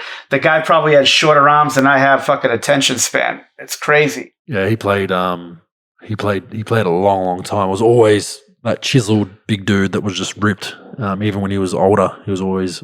tell you doing a lot of bicep curls before he ran out there. Yeah. Want to do a little fact or fake news? Go for it. All yours. All right. Robert Sarver, as we know, is one of the more volatile and meddling owners in the NBA. If the Suns win the championship, does he get vindicated from all the meddling years? Fact. I think he does. I mean, and look, you have to take some of these with a grain of salt because sometimes there's some salty players that don't get their contract extended or max deal or a coach gets fired or someone gets fired that they liked. Yes, he's a meddling owner, but he also paid, whatever he paid. I assume 4, 5, 600 million for his team. He has a right to be meddling, but I think, you get a chip. Whatever you did worked because there's a lot of teams that would rather have a meddling owner that get a championship rather than a quiet owner that gets nothing. So I would say fact. Yeah, you know how it is. When a team wins, I don't care if the player was an asshole, coach was a tyrant, owner, GM, whatever, like all that stuff goes out the window. Everybody loves you. Everybody forgets. Winning solves a lot of fucking problems, folks. I totally agree. I think it's fact. I think, people will just forget about it. He'll start writing management books and people, want to, people want to know how you run this organization, your hiring and all this stuff. And they'll forget about all those times where where he meddled in with the GMs and he micromanaged people and does all this. It's just what it is. Like, that's what the media does. Like, they want to, everybody's the darling. Everybody, everybody's perfect. Everybody should be hired and people should be copying you and the blueprint and the process and all that other bullshit. So I do agree. I think it'll be vindicated. All right, Bogues. So, obviously we got a problem with NBA players, rookies coming in with sort of a sense of entitlement. With the NCAA players, some of which will make hundreds of thousands, probably if not millions, depending on who the player is and what year it is, will this impact their ability to be coached even worse when they get to the NBA than they are today? Oh, wow. That's a fireball. There will be a greater sense of entitlement for sure. So I would say fact, just because grinding through those college days really made you appreciate the grind, I believe. And as much as I hated eating off the dollar menu at Wendy's and McDonald's at times and not having a banknote in my pocket to take a girl out to eat or to the movies, it made you appreciate the grind of actually getting to the NBA and then earning a check. Is it right?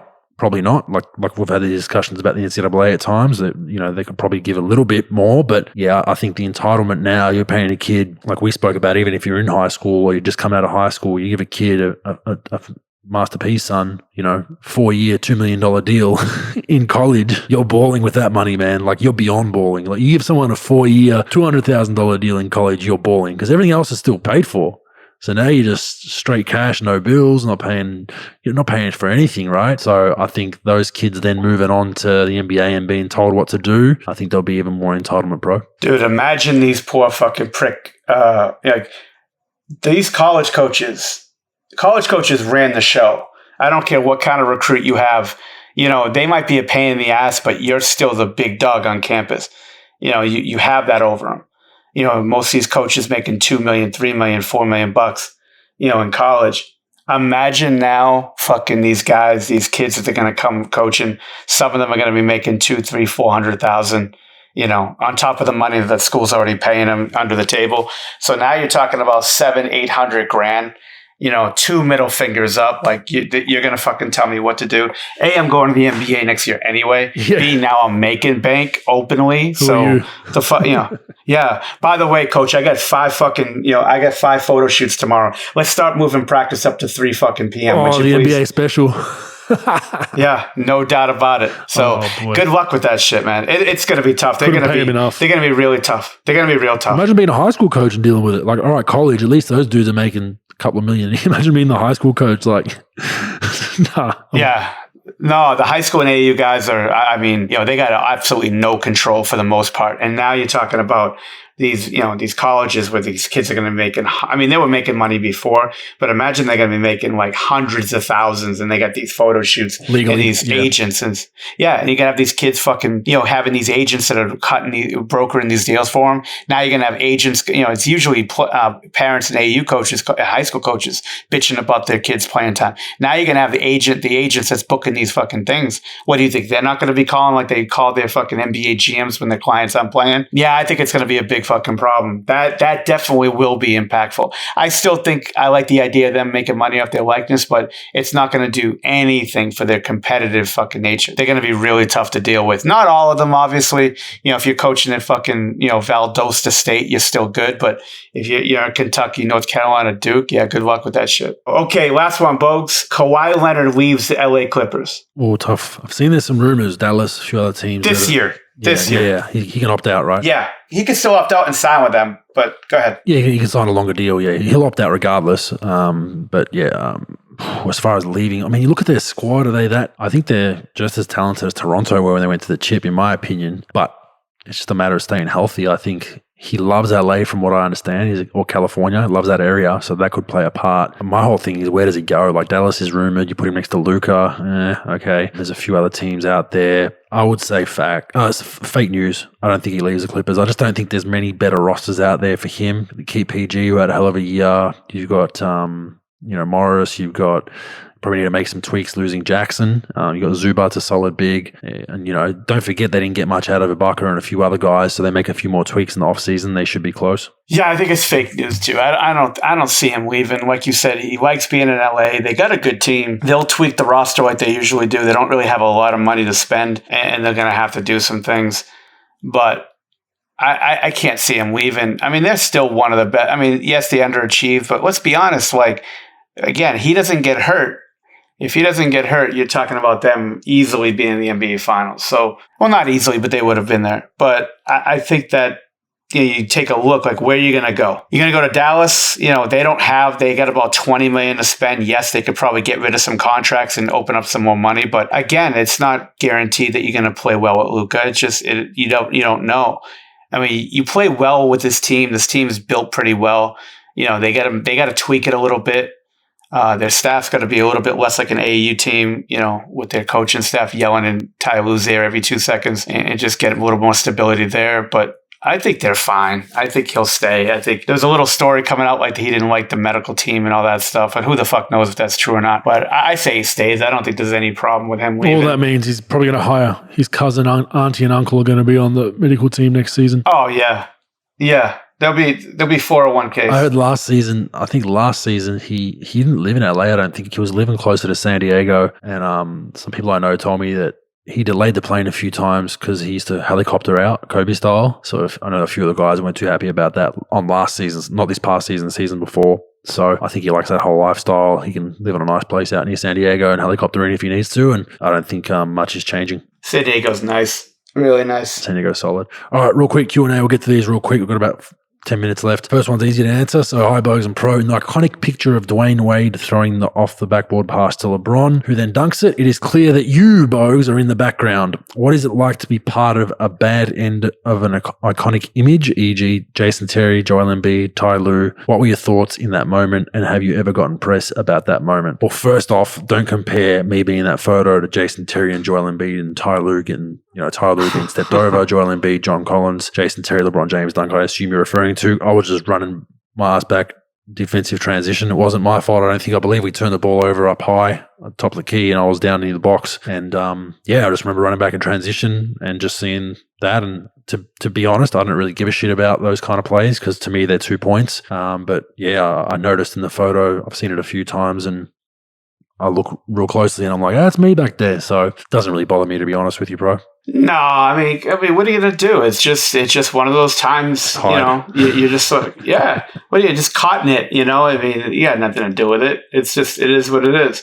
But yeah, I think people sort of, people make a big deal out of these things anyway. A guy gets dunked on or whatever, and it's sometimes, hey, look, you're going to get caught in a poster one of these days. Who cares? It is what it is. You move back. The check's, you have to have that mentality. Yeah, the check's still coming in the 1st and the 15th. The great Ted Lasso, one of my favorite shows, which you're a character based on, Roy Kent.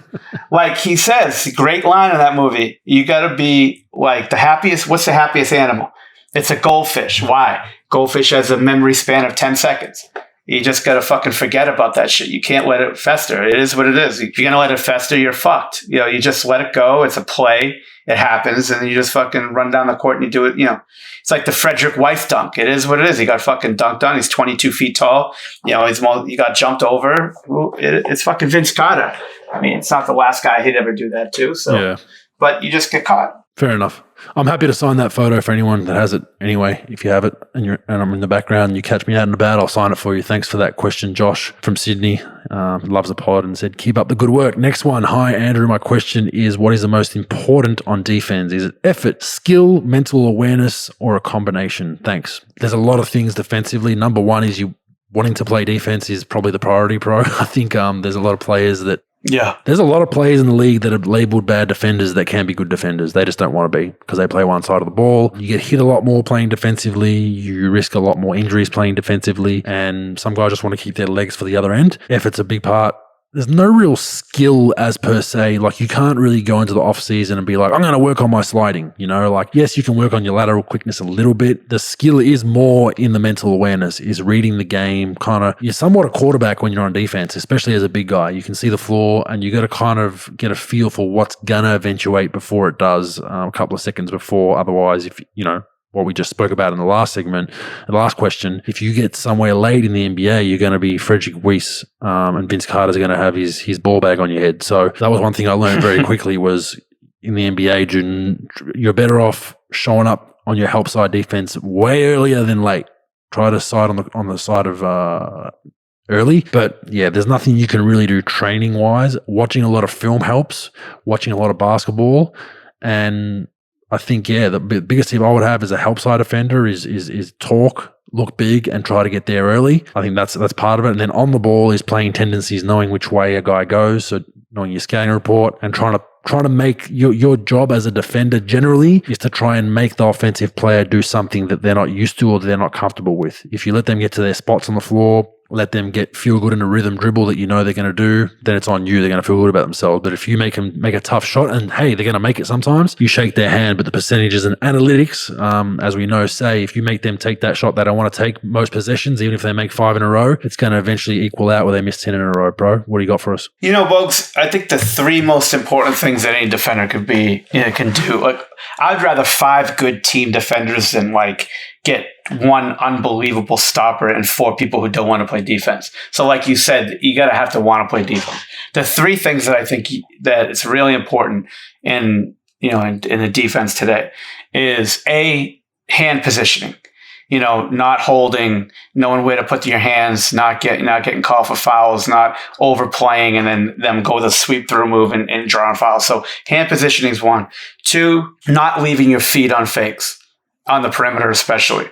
If you could discipline yourself to not leave the ground. A lot of people like to challenge shots, leave your feet. The best thing that could happen is you leave your feet, you don't foul, and the guy misses a shot. There's 1,000 other bad things that could happen. You could foul a 3-point shooter. It could go in and you foul him. You could jump and you don't foul him, but now it's an open driving lane where everybody's got to rotate and scramble on the weak side and to help. So those are bad things. So I think disciplining yourself to stay on the ground, hand positioning where you're not fouling. And the third thing is be aware of what's going on the weak side. Being aware of helping the helper, helping somebody if they get beaten. Helping the helper where if somebody else helps, but now it leaves them man exposed in the paint, you got to sit on their legs and get in front of them. Things like that. Just seeing where the ball is as well as your man not allowing the cut. So I think if those 3 things, if you can do at any position, I think you'll be pretty good. So I think it's more of a mental thing.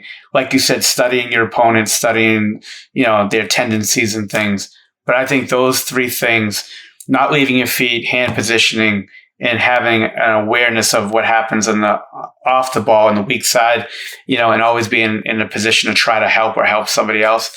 I think those 3 things are really important when it comes to defense. Like I said, I don't care about being a stopper. You might be a stopper. There's a few of them in the league, but I'd rather 5 people on the floor that have an idea about good team defense, and not doing stupid things like fouling on stupid plays and leaving the feet all the time. Yeah, no doubt. I think good advice. And yeah, just actually wanting to do it is half the battle, especially, in professional sports. But as a young fella, you got to want to be able to play both ends of the floor. And there's a lot of guys that don't have great offensive games that end up making the pros because they're phenomenal defenders. So keep that in mind. Next one. Hey, Andrew and Mike, I love the podcast and its honest nature. Question for both you guys. With Kwame Brown coming onto the scene and hitting back at everyone, who's had something to say about him? There's been a lot of talk on whether it's fair to label NBA players as busts. Jalen Rose even retired the word bust on his show. Do you guys think it's fair to label some players as busts, or should we give them all their due diligence for making the league? There's only 400 spots in the league, and making it even for a short amount of time, I think, is a great accomplishment. Keep up the great work. That's from Charlie in Ballarat, Victoria. Valid point. I mean, bust is a harsh word because, I guess it's a toxic word to an extent, but it is what it is. Those people paid to analyze and make those takes are paid to do those takes for a reason. They want to rile people up. They want to get clicks. They want to get headlines. You're right. Anyone that's made the NBA is definitely not a bust in life. So I think Kwame has a point there, and I think they went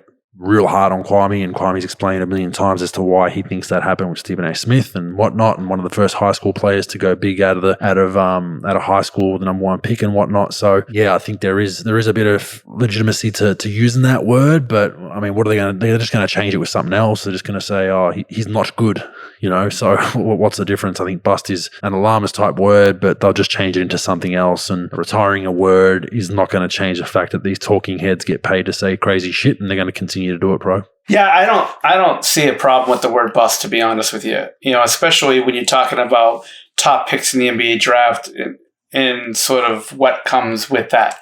And like you said, there's a talking heads. We do it. ESPN does it. A million podcasts do it.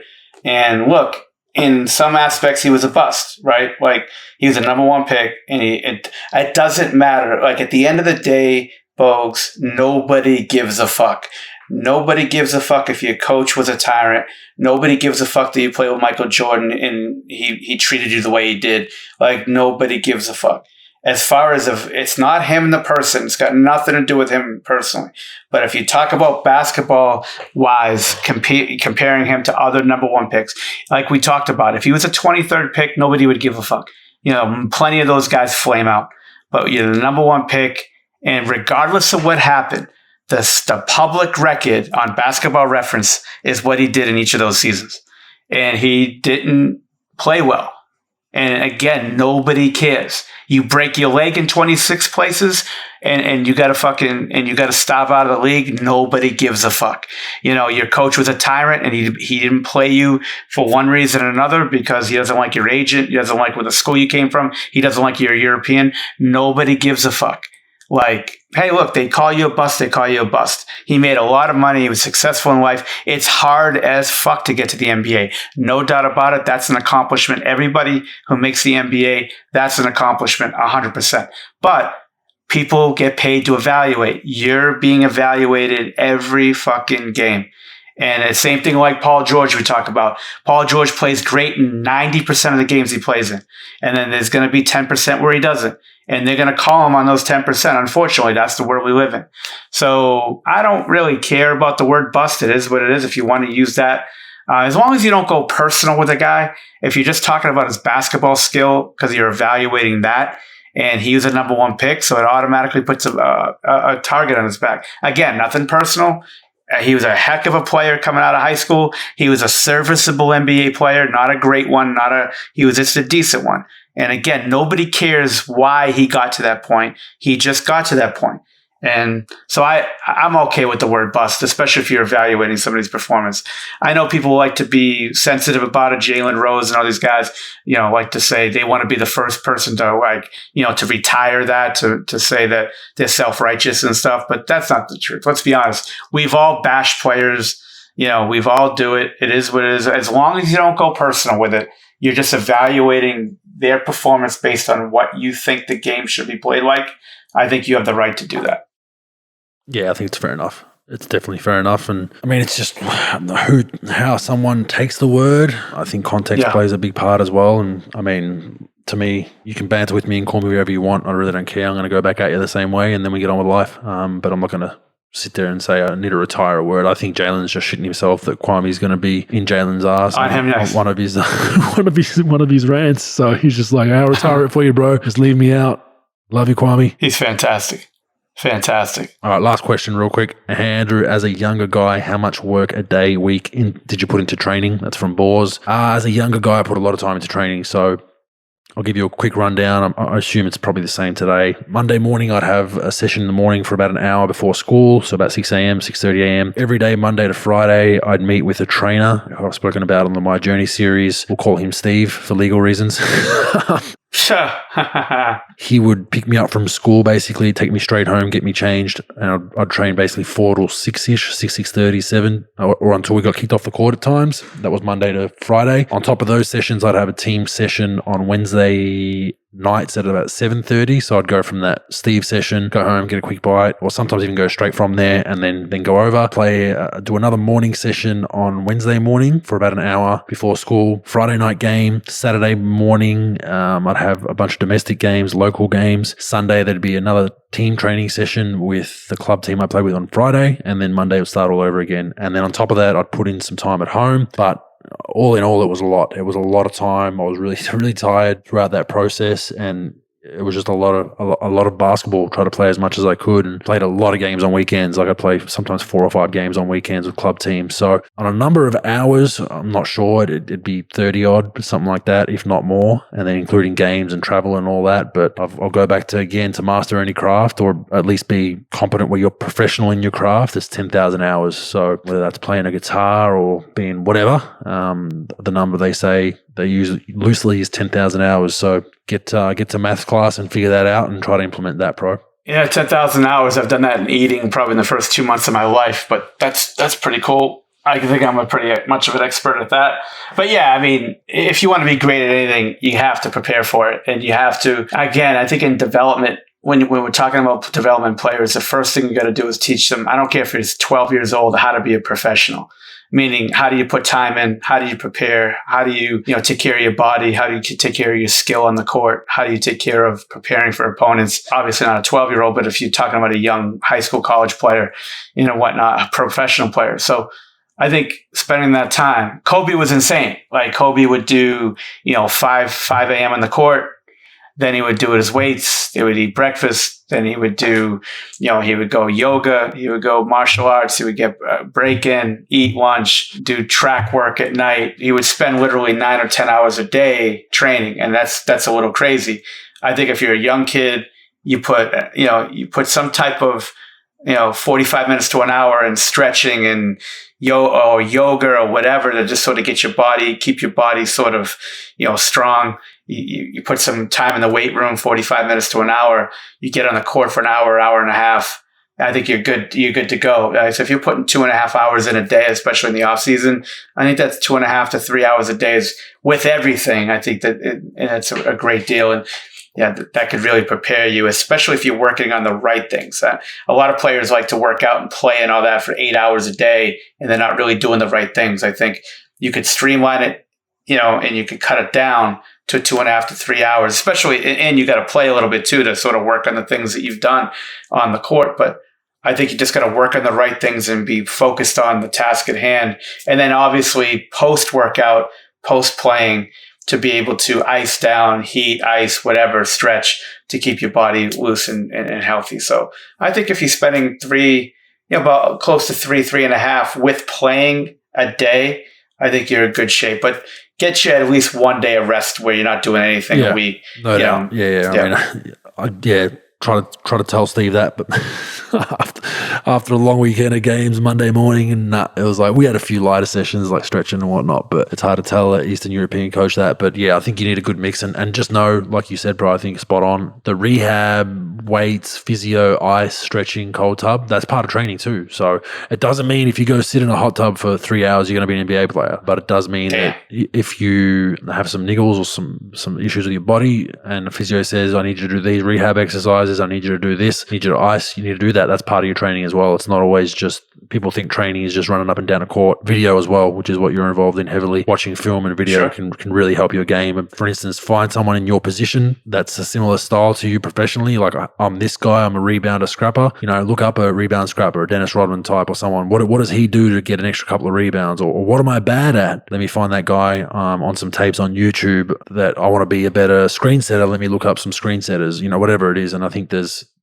today, pro kids are spoiled, and we all are with the access to the internet to learn how to do anything. Everything is on YouTube, dude. Like every single thing you want to learn how to do. Want to put a picture on a wall and how to level it and how to measure so it's centered? Go to YouTube. You want to find anything you want is on YouTube, and we're in a very fortunate time in society. I know social media and the internet get a lot of shit for the negatives, but shit, there's a lot of positives on there as well. For sure. And you just got to work on the right things. That's the thing. Like, most of the clients and the high school kids or college or professional players I'll send things to, I want to make sure that that's something they can actually do in games and specific things, and not only just the offensive part, but also the offensive part with not only scoring, but making plays for other people. So you got to look at somebody who's got physical, same physical characteristics as you, same skills that you have, same position that you do.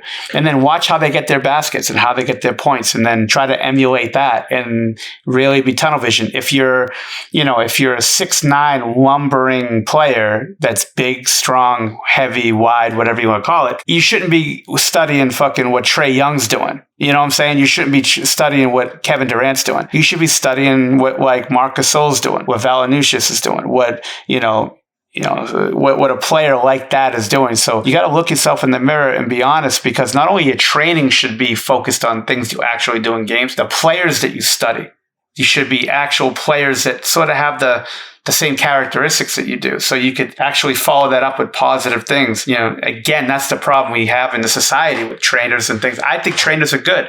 I don't think all of them are bad at all. But I think that a lot of times they train everybody the same, and they want to train everybody like the top 5 players that are playing in the NBA.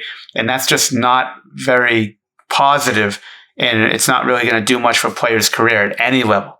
So I agree with you. I think the film's really important. And I think, studying the right people doing the right things is just as important, if not more. Totally agree. All right. That's episode 27 at Rogue Bogues on all your social media platforms, at Hoop Consultants to Find Pro on Instagram and Twitter, and then Rogue Bogues on all your favorite podcast platforms. Safe travels to Athens, Pro. Don't eat too many gyros. Make sure you have a legitimate internet connection for next week's show and enjoy the flight. Without question. Hopefully we don't go to an act fucking 3. So hopefully act 2 is going to be the end of it. All right. Good luck. See you next week.